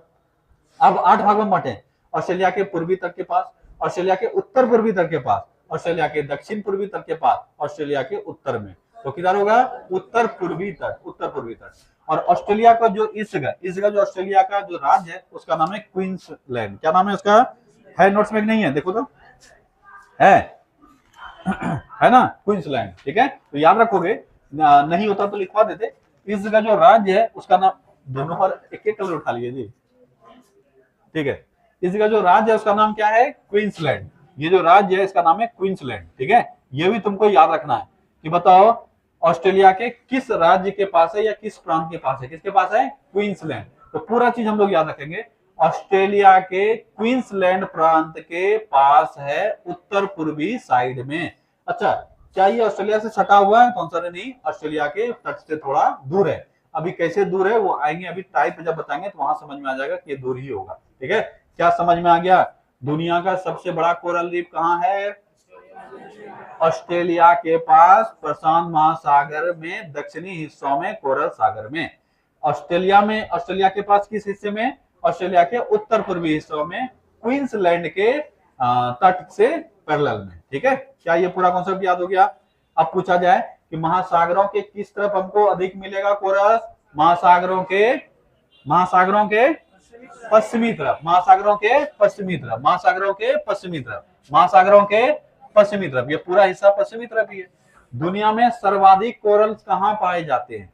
सागर देगा तो प्रशांत महासागर, जमीन देगा तो बोलोगे ऑस्ट्रेलिया और फिर इंडोनेशिया के मध्य में। ठीक है, तो ऑस्ट्रेलिया और इंडोनेशिया के मध्य हिस्सों में 3 देश है इस जगह, ऑस्ट्रेलिया, फिलीपींस और इंडोनेशिया। इन्हीं क्षेत्र में सबसे अधिक पाया जाता है। और ये वाला जो हिस्सा है ये एकदम गंदा कर दिया है। ये कोरल्स गंदा कर दिया मतलब हर जगह कोरल्स फैले हुए। ये हो गया। इसके अलावा कुछ क्षेत्र अगर एग्जाम में पूछे जाते हैं, जो मैप पढ़ लोगे एक बार, उसको दिक्कत नहीं है, रटना नहीं पड़ेगा। कुछ क्षेत्र तो ऐसे ही याद आ जाएगा। मैक्सिको की खाड़ी में पाया जाएगा कि नहीं पाया जाएगा? पाया जाएगा। कैरेबियन सागर में पाया जाएगा। अच्छा, अगर दे दे प्रशांत महासागर के कैलिफोर्निया क्षेत्र की तरफ पाया जाएगा? नहीं पाया जाएगा? नहीं पाया जाएगा। अगर आ जाओ अफ्रीका के पास, मेडागास्कर के पास अधिक पाया जाता है। कहां पाया जाता है? मेडागास्कर के पास। लाल सागर के पास पाया जाता है। कहां पाया जाता है? लाल सागर के पास। क्या फारस के खाड़ी में भी पाया जा सकता है? नहीं पाया सकता है? पाया जा सकता है, थोड़े बहुत पाए जा सकते हैं। भारत में देखोगे तो मालदीव के पास पाया जाता है, सॉरी क्या बोलते हो, लक्षद्वीप के पास पाया जाता है, उससे नीचे मालदीव के पास पाया जाता है। हमारे यहाँ थोड़े थोड़े बहुत है, हम लोग छोटा छोटा वाले है ना, हमारे पास बड़ा हिस्सा नहीं है, तो छोटे छोटे हिस्सों में, कच्छ की खाड़ी के पास भी थोड़ा बहुत पाया जाता है। ठीक है, अंडमान निकोबार, भारत में अगर पूछा जाए सबसे बड़ा कोरल का क्षेत्रफल कहाँ है, अंडमान निकोबार। भारत में सबसे बड़ा कोरल का क्षेत्रफल कहाँ है, अंडमान निकोबार। लेकिन कोरल द्वीप किसको कहते हैं, लक्षद्वीप को, क्योंकि लक्षद्वीप का मैक्सिमम मैक्सिमम क्या 99% हिस्सा जो लक्षद्वीप अभी हमको दिख रहा है वो किससे निर्मित है, कोरल से, पर इसका क्षेत्रफल अंडमान से कम है। तो अगर पूछा जाए कि सबसे अधिक क्षेत्रफल में फैला हुआ कोरल कहाँ है, तो बोलोगे अंडमान में। लेकिन कोरल का द्वीप कहते किसको है, लक्षद्वीप को। ध्यान देना, वहां 1000 से ज्यादा, 1000 किलोमीटर से अधिक है, कहाँ पे, अंडमान में, और जो लक्षद्वीप है वहां 1000 किलोमीटर से कम है। इसलिए कोरल में क्षेत्रफल के हिसाब से सर्वाधिक कोरल कहाँ है, अंडमान में। लेकिन कोरल का द्वीप किसको कहते हैं, लक्षद्वीप। ऐसा इसलिए क्योंकि पूरा लक्षद्वीप जो है वो एक ही कोरल से बना हुआ है, मतलब एक ही पैटर्न पे, एक मतलब एक ही पूरा अटैच होकर बना हुआ है। अंडमान निकोबार में हमको क्या मिलता है, टूटा टूटा, क्या मिलता है, टूटा टूटा। आगे चल के बीच पर चर्चा करेंगे किस प्रकार का कोरल रीफ कहाँ कहाँ बनता है। ठीक है, क्या ये समझ में आ गया। अब मोटा मोटी तुमको वो देश अगर दे दे, जैसे फिजी हो गया, क्या बोलते हो, जापान हो गया, फिलीपींस हो गया, ठीक है, इन सारे क्षेत्रों के पास पाया जा सकता है कोरल की नहीं पाया सकता है, बोलोगे हाँ पाया सकता है। अगर कोई ऐसा क्षेत्र दे दिया जो पश्चिम की तरफ है, वो जनरली याद रखोगे यहाँ नहीं पाया जाएगा। यही मोटा मोटी क्षेत्र है, 2-4 जगह याद रखोगे, इसमें से काम तुम्हारा चल जाएगा। ठीक है, क्या ये पैटर्न समझ में आया। अब जो बिल्कुल मैप नहीं पढ़े हो उसको ये सब जगह भी याद नहीं होगा, इसलिए वो धीरे धीरे जब मैप पढ़ लोगे तब याद हो जाएगा। जैसे इसको कहते हैं लाल सागर, क्या कहते हैं, लाल सागर। इसको कहते हैं फारसी खाड़ी, क्या कहते हैं, फारसी खाड़ी। इन सब क्षेत्रों में पाया जाता है। यह है मेडागास्कर द्वीप। कौन है, मेडागास्कर द्वीप। तो मेडागास्कर द्वीप के पास अफ्रीका के पूर्वी क्षेत्र में या पश्चिमी क्षेत्र में, पूर्वी तटीय क्षेत्र में पाया जाता है। ब्राजील के इन क्षेत्रों में पूर्वी तट के हिस्सों पर भी पाया जाता है। ये है मुख्य लोकेशन जहाँ पे कोरल्स पाए जाते हैं। क्या कोरल्स का डिस्ट्रीब्यूशन समझ में आया। अगर ये डिस्ट्रीब्यूशन नहीं भी समझ में आए, फिर भी एक चीज जरूर याद रखना कि सबसे लंबा कोरल या सबसे बड़ा कोरल कौन सा है, ग्रेट बैरियर रीफ। ठीक है, कहाँ है, प्रशांत महासागर के कोरल सागर में, ऑस्ट्रेलिया के उत्तर पूर्वी राज्य क्वींसलैंड के तट के समानांतर। ठीक है, चलो।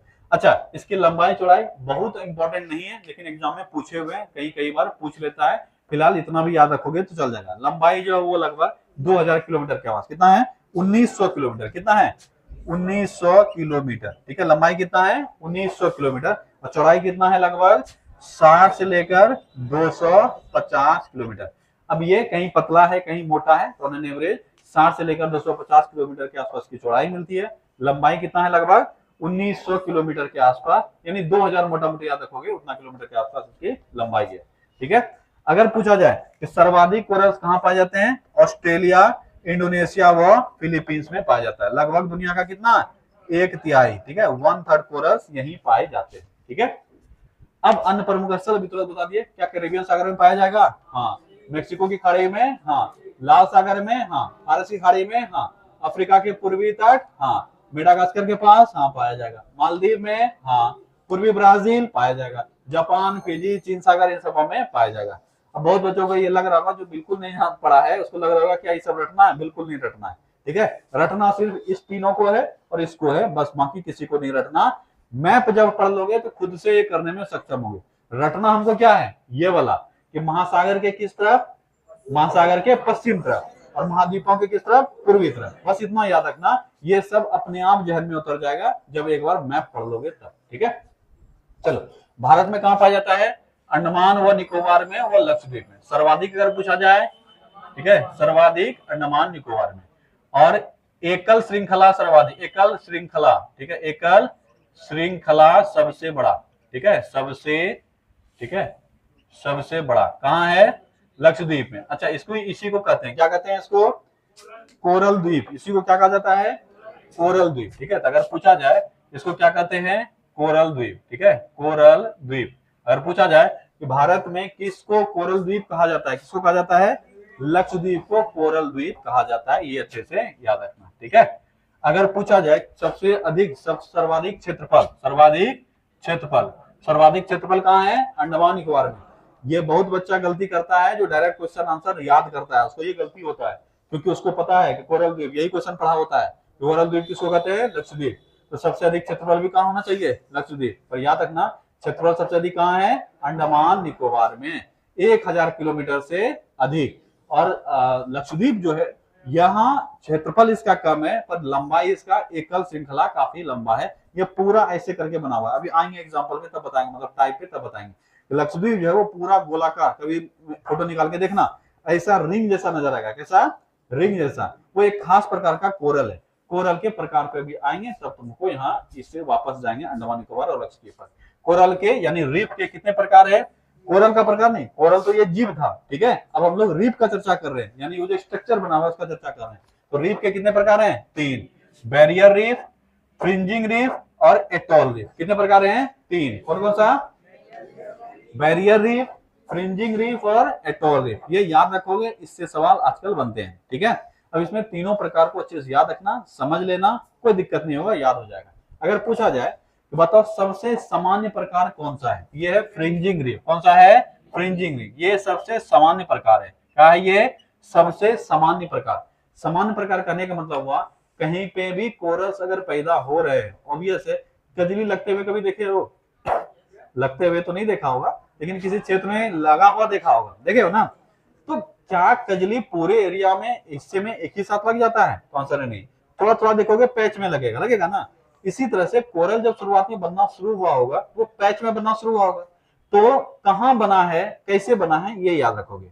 अगर समुद्र में, समझना ध्यान से, ये है हमारा तटीय क्षेत्र। ये क्या है? तटीय क्षेत्र। अगर तट से दूर यहां पर कोरल बन रहा है तो यहाँ पे इसको कोई डिस्टरबेंस नहीं होगा।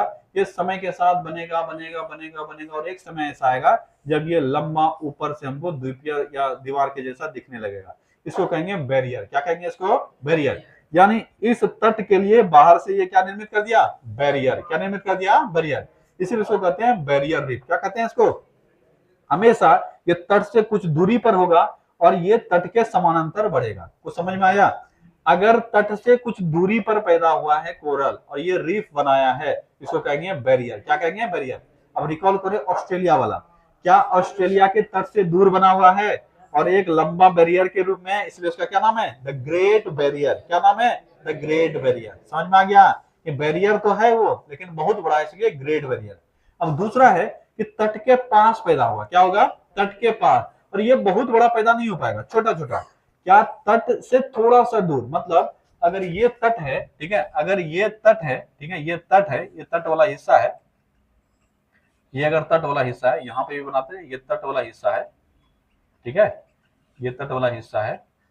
तो बैरियर जो पैदा होगा, बैरियर जो पैदा होगा वो तट के समांतर तट से दूर होगा। क्या होगा? तट के समांतर तट से दूर। ये क्या होगा? ये तट के पास ही पैदा हो जाएगा, यानी इसका कुछ पोर्शन तट से सम्मिलित होगा। कहीं पे कुछ छोटा मोटा पतला पतला लेगून बना देगा, ठीक है, लेकिन इसमें लेगून बनेगा ही बनेगा। किसमें? बैरियर। अब यहाँ पे एक शब्द आ गया लेगून, सुने हो कभी? समुद्री क्षेत्र में समुद्री पानी को ट्रैप करके जो झील निर्मित हो जाता है उसी को कहते हैं लेगून। अभी बस इतना ही याद रखना, आगे चल के सब डिस्कस करेंगे। इस समुद्री क्षेत्र में पहले मान लो ये पूरा समुद्र था, किसी कारण से यहाँ पे ट्रैप हो गया पानी, यहाँ पे भी बाउंड्री बन गया, इधर भी बाउंड्री बन गया और यहाँ पे पानी ट्रैप हो गया। ये हो गया एक लेगून झील। क्या बोलेंगे? लेगून झील। समुद्री क्षेत्र में पहले पूरा समुद्र था, अब समुद्र यहाँ हो गया है और इस जगह पानी ट्रैप हो गया, समुद्र यहाँ से शुरू हो रहा है, तो पूरा एक झील के जैसा नजर आएगा। ऐसे ही झील को क्या कहते हैं? लेगून झील। यानी समुद्री क्षेत्र में बने हुए झील को क्या कहेंगे? लेगून झील। तो बैरियर रीफ जो है वह इस पैरेलल में एक दीवार खड़ा कर देगा, जिसके कारण से यहाँ का पानी क्या हो जाएगा? ट्रैप। और इसी को क्या कहेंगे? लेगून झील। तो किस प्रकार में 100% समुद्र के समांतर एक झील, लेगून झील का निर्माण होगा? किसमें होगा? बैरियर में। होगा तो तीनों में, होगा तो तीनों में, लेकिन क्या क्या होगा ये समझो कि 100% एक चौड़े लेगून का निर्माण होगा। किसमें होगा? बैरियर में। किसमें होगा? बैरियर में। ये होना ही है। क्यों होना है? क्योंकि ये था तट, यहाँ ये निर्मित हो रहा है, बीच में पानी ट्रैप होगा ही होगा। दूसरा जो फ्रिंजिंग है ये छोटा छोटा होगा, इसका साइज क्या होगा? काफी छोटा छोटा होगा और तट से संबंधित, मतलब तट से अटैच होगा। यानी ये तट है, यहाँ अटैच हो गया। क्या यहाँ पे भी बीच में एक पतला सा पानी का क्षेत्र बच सकता है कि नहीं बच सकता है? बिल्कुल बच सकता है, क्योंकि एकदम सटा हुआ तो नहीं होगा, समझना, क्योंकि ये जमीन पे तो उगता नहीं है, ये कहाँ होता है? पानी में। जमीन के पास एकदम सट के होगा। जैसे ये है जमीन, इस जगह कोरल पैदा हो गया, इसी जगह ये बढ़ गया, तो ये छोटा छोटा टुकड़ों में बढ़ता है। और इसके और तट के पास जो क्षेत्र होंगे वो काफी दरार रोमा या छोटा सा एक बहुत ही पतला सा स्ट्रिप पानी का बनता है, उसको भी हम क्या कहेंगे, लेगून। पर वो बहुत ही पतला लेगून होगा, क्या होगा, पतला, बहुत कम स्पेस होगा। इसलिए डेफिनेशन में हमारा आता है कि तट से दूर जिस कोरल का निर्माण हो रहा है उसको कहेंगे बैरियर रीफ। क्या कहेंगे, बैरियर रीफ। तट के पास जिसका निर्माण हो रहा है उसको क्या कहेंगे, फ्रिंजिंग रीफ। और सबसे सामान्य प्रकार कौन सा है, फ्रिंजिंग। साइज में भी ये बड़ा नहीं हो पाता है, छोटा छोटा, क्योंकि तट का जो हिस्सा है उसके पास हो रहा है तो कुछ ना कुछ उसको ऑब्स्टेकल्स आएंगे और उसी क्षेत्र में वो निर्मित हो जाएगा। यहाँ एक पैच बन गया, यहाँ एक पैच बन गया, जैसे कि तुम आपने यहाँ पे कजली पैदा होते हुए देखे हो, थोड़ा सा यहाँ कजली हो गया, थोड़ा सा यहाँ हो गया, थोड़ा सा यहाँ हो गया, छोड़ दोगे तो वो सब मिल जाएगा, मिल जाता है ना बाद में, लेकिन शुरुआत में वो पैच भी नजर आएगा। तो अगर पूछा जाए किस प्रकार के कोरल रीफ पैच में नजर आते हैं, किस प्रकार के, फ्रिंजिंग, किस प्रकार के, फ्रिंजिंग, ये छोटे छोटे पैच में नजर आते हैं। यहाँ पे कोरल रीफ का एक टुकड़ा है, यहाँ कोरल का एक टुकड़ा है, यहाँ कोरल का टुकड़ा है, इस तरह से। अच्छा, एक टुकड़ा है, इतना साइज मत समझना, ये साइज बड़ा होगा लेकिन उसके रेस्पेक्ट में छोटा होगा। जैसे मान लो 100 मीटर का हो गया, 50 मीटर का हो गया, इस तरह का साइज होगा। लेकिन ये वाला जो है तो किलोमीटर्स में होगा, किसमें होगा, किलोमीटर में। अभी देखा ग्रेट बैरियर रीफ कितना किलोमीटर का है, 1900 किलोमीटर का है, ये किलोमीटर्स में होगा, ये मीटर से कुछ किलोमीटर में होगा, ठीक है। अब तीसरा और सबसे शानदार प्रकार जो है वो है एटोल रीफ। क्या है, एटोल रीफ। एटोल रीफ से ही तुमसे सवाल ज्यादातर पूछा जाता है। हुआ क्या, एटोल रीफ कैसे बनता है, यहाँ पे एक समय में वोल्केनिक उद्गार हुआ होगा, ठीक है। यहाँ पे क्या हुआ होगा, वोल्केनिक उद्गार, कहाँ पे, समुद्र के अंदर में क्या हुआ होगा, वोल्केनिक उद्गार।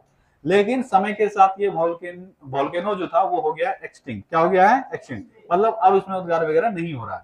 और किसी खास कंडीशन की वजह से ये वाला क्षेत्र नीचे चला जा रहा होगा, ऐसा हमको प्रतीत होगा। ये पानी में धीरे धीरे क्या हो रहा है, डूब रहा है, पानी में क्या हो रहा है, डूब रहा है।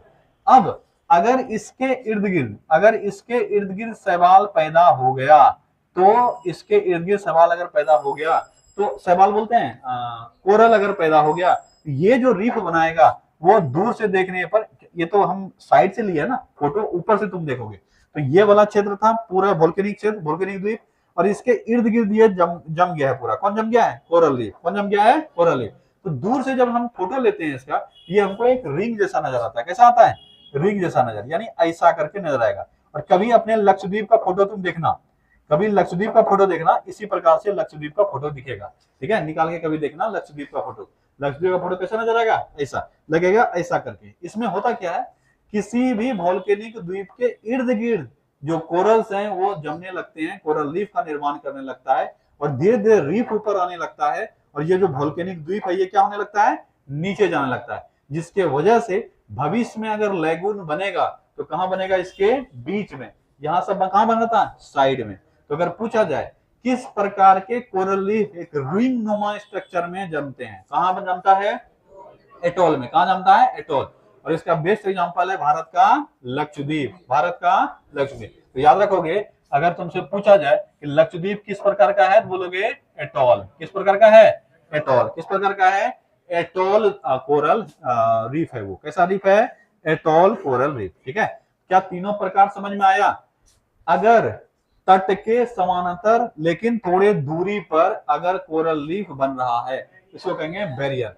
और सबसे बड़ा कौन बन सकता है, यही, क्योंकि इसमें कोई ऑब्स्टेकल नहीं है, कोई रुकावट नहीं है, कोई बाउंडेशन नहीं है। तो सबसे बड़ा अगर पूछे किस प्रकार का रीफ होता है, किस प्रकार का, बैरियर रीफ। सबसे बड़ा कौन प्रकार, बैरियर। इसीलिए सबसे बड़ा वो विस्तृत कौन बन सकता है, बैरियर। तटों से दूर व उसके समानांतर। महाद्वीप एवं इनके बीच एक चौड़ा लेगून होता है। क्या होता है, चौड़ा लेगून होता है। यही सवाल तुमसे पूछेगा और तुमको अच्छे से करना पड़ेगा। दूसरा जो फ्रिंजिंग है, ये छोटे छोटे पैच में बनते हैं। किसमें बनते हैं, पैच में। किसमें बनते हैं, पैच में बनते हैं, ठीक है। तट के कहां बनते हैं, आसपास। ये सबसे सामान्य प्रकार है, क्योंकि छोटा छोटा पैच है तो कहीं भी बन सकता है, ठीक है। तट एवं इसके मध्य बने लेगून होते हैं संकीर्ण। कैसे होते हैं, संकीर्ण, उथले, मतलब थोड़ा सा पानी उसमें होगा। एवं क्या कहलाते हैं, इसको बोट लेक कहते हैं। है नोट्स में कि नहीं है, देखो तो है, क्या कहते हैं उसको, बोट लेक है। ये बोट लेक वाला चर्चा है। बोट चैनल, क्या कहते हैं उसको, बोट लेक या बोट चैनल। क्या कहेंगे, बोट लेक या बोट चैनल, ठीक है। बोट लेक या बोट चैनल, क्या कहते हैं इसको, बोट चैनल। क्या कहेंगे इसको, बोट चैनल। बहुत पतला पतला बोट के जैसा ये नजर आएगा, और बोट वगैरह के लिए फायदेमंद हो जाता है वहां पे अगर थोड़ा सा जगह स्पेस मिला हुआ है, तो इसीलिए इसको कहते हैं बोट चैनल। क्या कहते हैं, बोट चैनल। तो फ्रिंजिंग रीफ से बने लेगून बहुत ही पतले होते हैं और इसको क्या कहा जाता है, बोट चैनल। ठीक है, अब आ जाओ एटॉल। क्या बताएं एटॉल, ये इसके लिए कंडीशन क्या है, बीच में कोई महाद्वीप सॉरी वॉल्केनिक आइलैंड होनी चाहिए या ज्वालामुखी होनी चाहिए, जो कि अब उद्गार नहीं हो रहा है, एक समय में हुआ था। यानी इसके चारों तरफ क्या हो जाएगा, पानी, क्या हो जाएगा, पानी जमा। ठीक है, मान लो ये है वॉल्केनिक वो सतह जिसके चारों तरफ अब क्या है, पानी है। इसी को पकड़कर ये उग जाएगा, यहाँ चारों तरफ क्या हो जाएगा, उग जाएगा। और ये कोरल रीफ धीरे धीरे क्या होने लगेगा, ऊपर, और ये वाला पोर्शन क्या होने लगेगा, नीचे। तो हमको जो दिखेगा दूर से, ये चारों तरफ यहाँ पे कोरल नजर आएंगे और बीच में गड्ढा नजर आएगा। बीच में क्या नजर आएगा, गड्ढा। इसीलिए ये दूसरे दूर से देखने पर कैसा नजर आता है, रिंग के जैसा। कैसा नजर आता है, रिंग के जैसा। अगर तुमसे यही पूछ लिया, बताओ किस प्रकार का कोरल रीफ रिंग के जैसा नजर आता है, कौन आता है, एटॉल। कौन आता है, एटॉल। एक्चुअल में इसका आकार कैसा होगा, घोड़े के नाल आकार का। अब जैसे ये दिख रहा है ना, इस आकार का। ये एक वलयाकार द्वीप के रूप में दिखता है। क्या दिखता है, वलयाकार, यानी गोलाकार द्वीप के रूप में दिखता है। निर्माण समानता कहां होता है, सागरगत ज्वालामुखी। सागरगत ज्वालामुखी मतलब समझते हो, सबमर्ज्ड वोल्केनो, मतलब वैसा वोल्केनिक क्षेत्र, वैसा ज्वालामुखी जो कि पानी के अंदर जा चुका है। क्या हो चुका है, पानी के अंदर जा चुका है। इसी के इर्द गिर्द तो ये पैदा हुआ, और पैदा होके जो कोरल रीफ है वो धीरे धीरे कहां गया, सतह पर। तो सतह के चारों मतलब उस वोल्केनो के चारों तरफ ही ये हमको नजर आता है। ठीक है, समय के साथ इसका मध्य क्षेत्र क्या होता है, मध्य क्षेत्र एक लेगून के रूप में विकसित हो जाता है। समय के साथ नीचे बीच वाला जो वोल्केनिक आइलैंड वाला क्षेत्र वो क्या हो रहा है, धस रहा है, और कोरल रीफ उठ रहा है। इस वजह से यहाँ पे क्या निर्मित हो जाएगा, मध्य क्षेत्र में एक लेगून निर्मित हो सकता है। होगा जरूरी नहीं है, जितना स्लोली अंदर जाएगा उतना ही लेट से लेगून बनेगा, लेकिन बन सकता है। तो अगर पूछ ले कि तट के सारे एक चौड़ा लेगून किसमें बनेगा, बैरियर में। किसमें बनेगा, बैरियर। और 100% बनेगा ही। क्या फ्रिंजिंग में जो लेगून है इसका बनना कंपलसरी है, आंसर है नहीं। जमीन से ज्यादा पास हुआ तो लेगून नहीं बन पाएगा, और जमीन से थोड़ा सा दूर हुआ तो पतला सा लेगून बनेगा, यानी कंपलसरी उसमें नहीं है। क्या एटॉल में कंपलसरी है, नहीं। एटॉल में जब बीच वाला पोर्शन धस जाएगा और साइड वाला पोर्शन उड़ जाएगा तो बन सकता है बीच में लेगून। इसलिए सवाल पूछा जाता है किस प्रकार के कोरल रीफ में लेगून बनता है, वहां आंसर सभी नहीं करोगे, वहां आंसर क्या करोगे, बैरियर रीफ। क्या करोगे, बैरियर रीफ। इसमें भी बन सकता है, इसमें भी बन सकता है, पर इसमें तो बनेगा ही बनेगा 100%, क्योंकि ये तट है, तट से समांतर दूरी पर यहाँ पे रीफ का निर्माण होगा। क्या ये रीफ के प्रकार समझ में आ गए पूरा, बोलो। तो रीफ के कितने प्रकार हो गए, 3। कौन कौन सा, बैरियर, फ्रिंजिंग, एटॉल। अब समान क्वेश्चन कैसे पूछेगा, हल्का क्वेश्चन आता है, बहुत भारी चीज नहीं है। बताओ सबसे बड़ा कोरल रीफ कौन सा हो सकता है, बैरियर। सबसे समान प्रकार कौन सा होता है, फ्रिंजिंग। बताओ इसमें रिंग के आकृति में कौन नजर आता है, एटॉल। लक्षद्वीप कैसा है, एटॉल। हो गया कहानी खत्म। ठीक है, कौन सा ऐसा है जो वोल्केनिक आइलैंड के चारों तरफ निर्मित होता है, एटॉल निर्मित होता है। कौन सा ऐसा है जो समुद्र के तट से पैरेलल पर कुछ दूरी पर पैदा होता है, बैरियर। कौन सा ऐसा है जो समुद्र के तट के पास निर्मित होता है, कौन सा, फ्रिंजिंग। हो गया कहानी खत्म। समझने में जितना देर लगे, आसान है, चीजें आसान है। ठीक है, अब आए कोरल को खतरा, चर्चा कर चुके हैं। कोरल को सबसे अधिक खतरा किससे है, ग्लोबल वार्मिंग से। ठीक है, महासागर का ताप बढ़ता है जिससे क्या होता है, कोरल ब्लीचिंग। क्या होता है, कोरल ब्लीचिंग। कोरल ब्लीचिंग समझा दिए, क्या है कोरल ब्लीचिंग। कोरल अपने अंदर से शैवाल को निकाल कर फेंक देता है, जिसके कारण से वह रंगहीन हो जाता है। इसी को क्या कहते हैं, कोरल ब्लीचिंग। और कोरल ब्लीचिंग का प्रमुख कारण क्या है, ग्लोबल वार्मिंग, यानी ताप की वृद्धि। ठीक है, इसके अलावा इसको खतरा किससे है, समुद्री प्रदूषक से। किससे है, समुद्री प्रदूषक। माइक्रोप्लास्टिक वगैरह जो हम लोग समुद्र में पैदा कर रहे हैं धीरे धीरे, इन सभी चीजों से इसको खतरा है। अब बताए हुए हैं इसको साफ पानी पसंद है। क्या है, साफ पानी पसंद। और ये सब मिलकर क्या करेगा, पानी को गंदा करेगा। ठीक है, इसलिए ये एक खतरा का विषय है। महासागरों का अम्लीकरण, ठीक है, इसमें अगर अम्लता बढ़ेगा, तुम जानते हो ये कैल्शियम कार्बोनेट के बने हुए हैं, अम्लता बढ़ेगा तो धीरे धीरे उन क्षेत्रों में एक खोखलापन आने लगा, मतलब वो खाने लगेगा एसिड जो है। अभी देखो ना, मार्बल पे एसिड डालना मार्बल को खा जाएगा, खा जाता है ना, खाता है कि नहीं खाता है, हाँ। तो उसी प्रकार के इसको भी खतरा है एसिड से। तो अगर किसी भी क्षेत्र में महासागरीय एसिडिटी बढ़ रहा है, यानी अम्लता बढ़ रहा है, तो धीरे धीरे वहां का कोरल रीफ क्या होने लगेगा, कमजोर, और जीव जो है वो भी मरने लगेंगे। तो ये इससे भी खतरा है। अत्यधिक मछली पकड़ना, अब तुम जानते हो कि समुद्र में जितने भी, बाहर में चाहे समुद्र में हो या जमीन पे हो, जो एक पारिस्थितिकी बैलेंस बना हुआ है, इकोसिस्टमिक बैलेंस जो बना हुआ है, इकोसिस्टम में जो बैलेंस बना हुआ है, अगर तुम उसको बिगाड़ोगे तो वह अकेला नहीं जाएगा, वो कई अन्य चीजों को प्रभावित करेगा। इसका बेस्ट एग्जांपल है चीन। चीन में एक समय था, बहुत अधिक गोरैया था, उसको ऐसा लगता था कि हमारे यहाँ पॉपुलेशन अधिक है और गोरैया हमारा अनाज खा जाता है, इसीलिए इसको मारो, ठीक है। तो वो एक स्कीम निकाल दिया कि गोरैया मारो, पैसा लेके जाओ, ठीक है। तो आर्मी को लगाया, पहले आर्मी वाला गोरैया मार रहा था, सोच के देखो, आर्मी गोरैया मारने के लिए निकला, आर्मी मार नहीं पाया, सब गोरैया को मारना तो आसान थोड़ी ना है, तो आर्मी मार नहीं पाया, तो इसलिए वो आम लोगों ने दे दिया कि 10-12 गोरैया लाओ, ये तुमको पैसा देंगे। अब आदमी सारा काम धंधा छोड़ के किसके पीछे पड़ गया, गोरैया मारने के पीछे, और साल 2 साल के अंदर सारा गोरैया मार के इकट्ठा कर दिया, ठीक है, सब खत्म हो गया। अब उस साल जितना अकाल पड़ा उसको लेकर मिलियन लोग मरे, और इस अकाल का असर आने वाले लगभग 20 से 25 साल रहा। अब बोलोगे गोरैया अनाज तो नहीं खाया, तो अकाल कैसे पड़ा? गोरैया जैसे ही खत्म हुआ, टिड्डों का आक्रमण हो गया। किसका हो गया? टिड्डा। अब तुमको लगता है गोरैया अनाज खा रहा है, पर वो उसके साथ वो जो कीड़े मकोड़े टिड्डे होते हैं वो सब वो क्या करता है? खा जाता है, ठीक है। अब है नहीं गोरैया वहां, टिड्डा आ रहा है, आराम से अनाज खा रहा है। मतलब टिड्डा का आक्रमण देखे नहीं हो, तुमको लग रहा है कितना ही खा जाएगा, रात भर में किलोमीटर्स में साफ करता है, किलोमीटर्स में, और उसका जो प्रजनन होता है काफी तेजी से बढ़ता है, और वो आता है लाखों करोड़ की संख्या में, इसलिए काफी खतरनाक है। और वही वहां हुआ था, और यहाँ पे भी वही हुआ।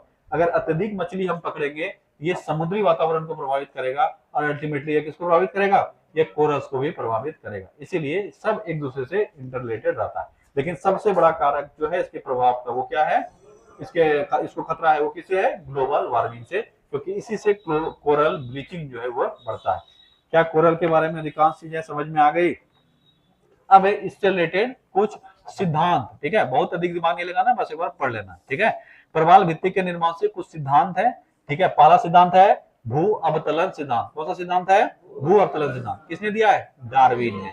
दूसरा सिद्धांत है हिमानी नियंत्रण सिद्धांत। किसने दिया है? डेली ने। तीसरा है स्थिर सिद्धांत। किसने दिया है? जॉन मर्रे ने। और चौथा जो डार्विन के सिद्धांत को ही विकसित किया गया है, उसका नाम है, किसने किया है? वो है डेविस। कौन है? डेविस। तो दो सिद्धांत तुम थोड़ा सा याद रखना, वो है भू अवतलन का सिद्धांत जो कि डार्विन ने दिया है, और डार्विन के सिद्धांत का विकास किसने किया? डेविस ने। किसने किया? डेविस ने। बस एक दो बार पढ़ोगे, बहुत अधिक सवाल इससे नहीं आता है। कोरल से 4-5 सवाल जो आते हैं, जो हम ऑलरेडी बता चुके हैं। सबसे पहले आएगा कि कोरल क्या है। ये बहुत हल्का सवाल के कैटेगरी में आता है, ग्रुप डी से लेकर किसी भी अन्य एग्जाम तक पहुंच जाओ, सब एग्जाम में ये पूछा हुआ है। कोरल क्या है? पौधे हैं, जंतु हैं। कैसे जंतु हैं? वो भी बिना रीढ़ के हड्डी वाले जंतु, जो कि निडेरिया फाइलम में आते हैं। ये हुआ पहला सवाल। दूसरा सवाल इससे आएगा कोरल का विकास होने का जो कंडीशन है, ये सारा कंडीशन। टेम्परेचर कितना चाहिए? 20 से 29। और आज के डेट में इसी से ज्यादा सवाल पूछा जाता है। ये टेम्परेचर क्या चाहिए? 20 से 29। सैलिनिटी यानी लवणता क्या चाहिए? 32 से 37। डेप्थ कितना? 50 से 60 मीटर। फीट में देगा तो लगभग 150 से 200 फीट, ठीक है। और नदियों के मुहाने पर या नदियों के मुहाने से दूर? नदियों के मुहाने से दूर। ये हुआ दूसरा कंडीशन। तीसरा सवाल ये हुआ, अच्छा सवाल ये हुआ, इसके साथ कौन सा सवाल रहता है? कौन सा? जुक्सेन थैला या जुजेन थैला, ठीक है। दोनों के बीच में संबंध कैसा है? कैसा है? सिम्बायोटिक म्यूचुअलिज्म, ठीक है। अगर पूछा जाए सवाल कोरल से क्या लेता है, तो पोषक तत्व, आवास। सवाल कोरल को क्या देता है? तो भोजन, ऑक्सीजन और रंग। कोरल जो पॉलिप्स हैं, ये कितने प्रकार के होते हैं? 2 प्रकार के, हार्ड और सॉफ्ट। हार्ड रीफ बनाएगा, सॉफ्ट रीफ नहीं बनाएगा। जो रीफ बना हुआ है या किन क्षेत्रों में अधिक मिलता है? बोलोगे उन क्षेत्रों में जहां पे गर्म पानी है, तो ये समुद्र के किस तरफ होगा? समुद्र के किस तरफ? पश्चिम तरफ, समुद्र के पश्चिम तरफ, ठीक है। और जो कोरल रीफ बने हुए हैं, ये अधिकांश तुमको पश्चिम तरफ मिल गए। इसमें क्या किसी अन्य जीव के कंकाल भी मिल सकते हैं? तो आंसर है हाँ, मिल सकते हैं, ठीक है। क्या ये कुछ अन्य जीवों, समुद्री जीवों का आवास भी होता है क्या? तो आंसर है हाँ। इसलिए इसको क्या कहा जाता है? समुद्र का वर्षावन। क्या कहा जाता है? समुद्र का वर्षावन, ठीक है। लोकेशन हम लोग तय कर चुके हैं, कहाँ होता है। सबसे अधिक प्रवाल किस महासागर में है? प्रशांत महासागर में। इसको अच्छे से याद रखना, जिसको मान लो अभी पहली बार पढ़ रहे हो, बहुत चीज याद नहीं होता है, तो ये याद रखना। सबसे सर्वाधिक कहाँ है? प्रशांत में। और सबसे बड़ा कौन है? Great barrier reef. बस कहानी खत्म। नहीं भी ज्यादा याद है, टेंशन नहीं लेना, ठीक है। इसके बाद याद रखोगे भारत में दो क्षेत्र, कौन सा, अंडमान निकोबार और लक्षद्वीप। क्या इसके अलावे और कहीं नहीं पाए जाते हैं? बिल्कुल पाए जाते हैं। इसके अलावे तुम्हारे नोट्स में सारा लिखा हुआ है कहाँ कहाँ पाया जाता है, ठीक है। तो इसके अलावे भी जो कच्छ की खाड़ी है, मन्नार की खाड़ी है, पाक जलडमरू मध्य, ठीक है, इन सभी जगहों पर भी पाए जाते हैं, छोटे छोटे रूप में, बड़े नहीं। अगर बड़े स्तर पे देखोगे तो हमारे यहाँ दो ही है, कहाँ है, वो है अंडमान निकोबार और लक्षद्वीप। तो कई बार तो यही सवाल पूछा जाता है, इसमें सब नाम दे देगा, पूछेगा कहाँ कोरल पाया जाता है, वो आंसर ले लेगा लक्षद्वीप। क्या ले लेगा? लक्षद्वीप। तो ध्यान देना सवाल पे, कोरल अगर पूछा क्षेत्रफल की दृष्टि से सर्वाधिक कहाँ है, अंडमान निकोबार, और कोरल द्वीप किसको कहते हैं? लक्षद्वीप, ठीक है, तो याद रखोगे। अच्छा, यहाँ अभी हम बोले टाइप पर, तो लक्षद्वीप किस प्रकार का कोरल है? एटोल। किस प्रकार का? एटोल। और जो बैरियर है, सॉरी क्या बोलते हो, अंडमान निकोबार है, वहां पर किस प्रकार का है? वहां पे बैरियर और फ्रिंजिंग है। क्या है? बैरियर और फ्रिंजिंग। अब ऑब्वियस है, क्षेत्रफल में अगर अधिक कहीं पे है तो वहां पे लंबा लंबा बनने का भी चांस रहेगा, ठीक है, एक एक, लेकिन एकल नहीं है, पूरा टूट टूट के है, लेकिन हाँ समुद्र से दूर पर भी बना हुआ है, और सॉरी समुद्री तट से दूर भी बना हुआ है और तट के पास भी बना हुआ है, इसलिए किस प्रकार का है वहां? बैरियर और फ्रिंजिंग। बाकी जितने भी अन्य जगह देख रहे हो छोटा छोटा पैच में है, इसलिए किस प्रकार का होगा? फ्रिंजिंग प्रकार। तो भारत में एटोल कोरल रीफ कहाँ है? लक्षद्वीप में। एटोल और सॉरी फ्रिंजिंग और बैरियर कहाँ है? अंडमान निकोबार। बाकी जितने जगह सब क्या है? फ्रिंजिंग। क्या है? फ्रिंजिंग। कितने प्रकार का होता है रीफ? 3 प्रकार, बैरियर, फ्रिंजिंग, एटोल, जिसमें से बैरियर जो होगा वो सबसे बड़ा बन सकता है, ये सबसे बड़ा बन सकता है। कौन बन सकता है? बैरियर। समान रूप से ये बड़ा ही हमको नजर आता है, ठीक है। इसके अलावे अगर पूछा जाए ये समुद्र के तट के पास होगा कि दूर होगा? तट से थोड़ा दूर होगा, समंदर होगा, इसलिए क्या बनाएगा? ये चौड़ा लेगून बनाएगा। फ्रिंजिंग कहाँ होगा? तट के पास। अगर लेगून बनता है, कंपल्सरी नहीं बनता है, तो क्या होगा? काफी पतला बनेगा, और इसको क्या कहेंगे? Board channel. क्या कहेंगे? Board channel. एटोल कुछ ऐसे रीफ हैं जो किसी महाद्वीपीय ज्वालामुखी के इर्द गिर्द जम जाएगा, बन जाएगा, जो कि दूर से देखने पर कैसा नजर आएगा? रिंग नुमा नजर आएगा, इसी को क्या कहेंगे? एटोल। क्या कहेंगे? एटोल, ठीक है। अब आ जाओ कोरल को खतरा किससे है? सबसे अधिक खतरा ग्लोबल वार्मिंग से। टेम्परेचर ये बर्दाश्त बढ़ा हुआ नहीं कर सकता है, टेम्परेचर बढ़ेगा, ये कोरल ब्लीचिंग तुरंत शुरू हो जाएगा। इसके अलावा समुद्री प्रदूषण है, महासागरों का अम्लीकरण है, और अधिक मछली पकड़ना, ये सब इसके लिए खतरनाक है, ठीक है। क्या कोरल रीफ समझ में आ गया पूरा? चलो।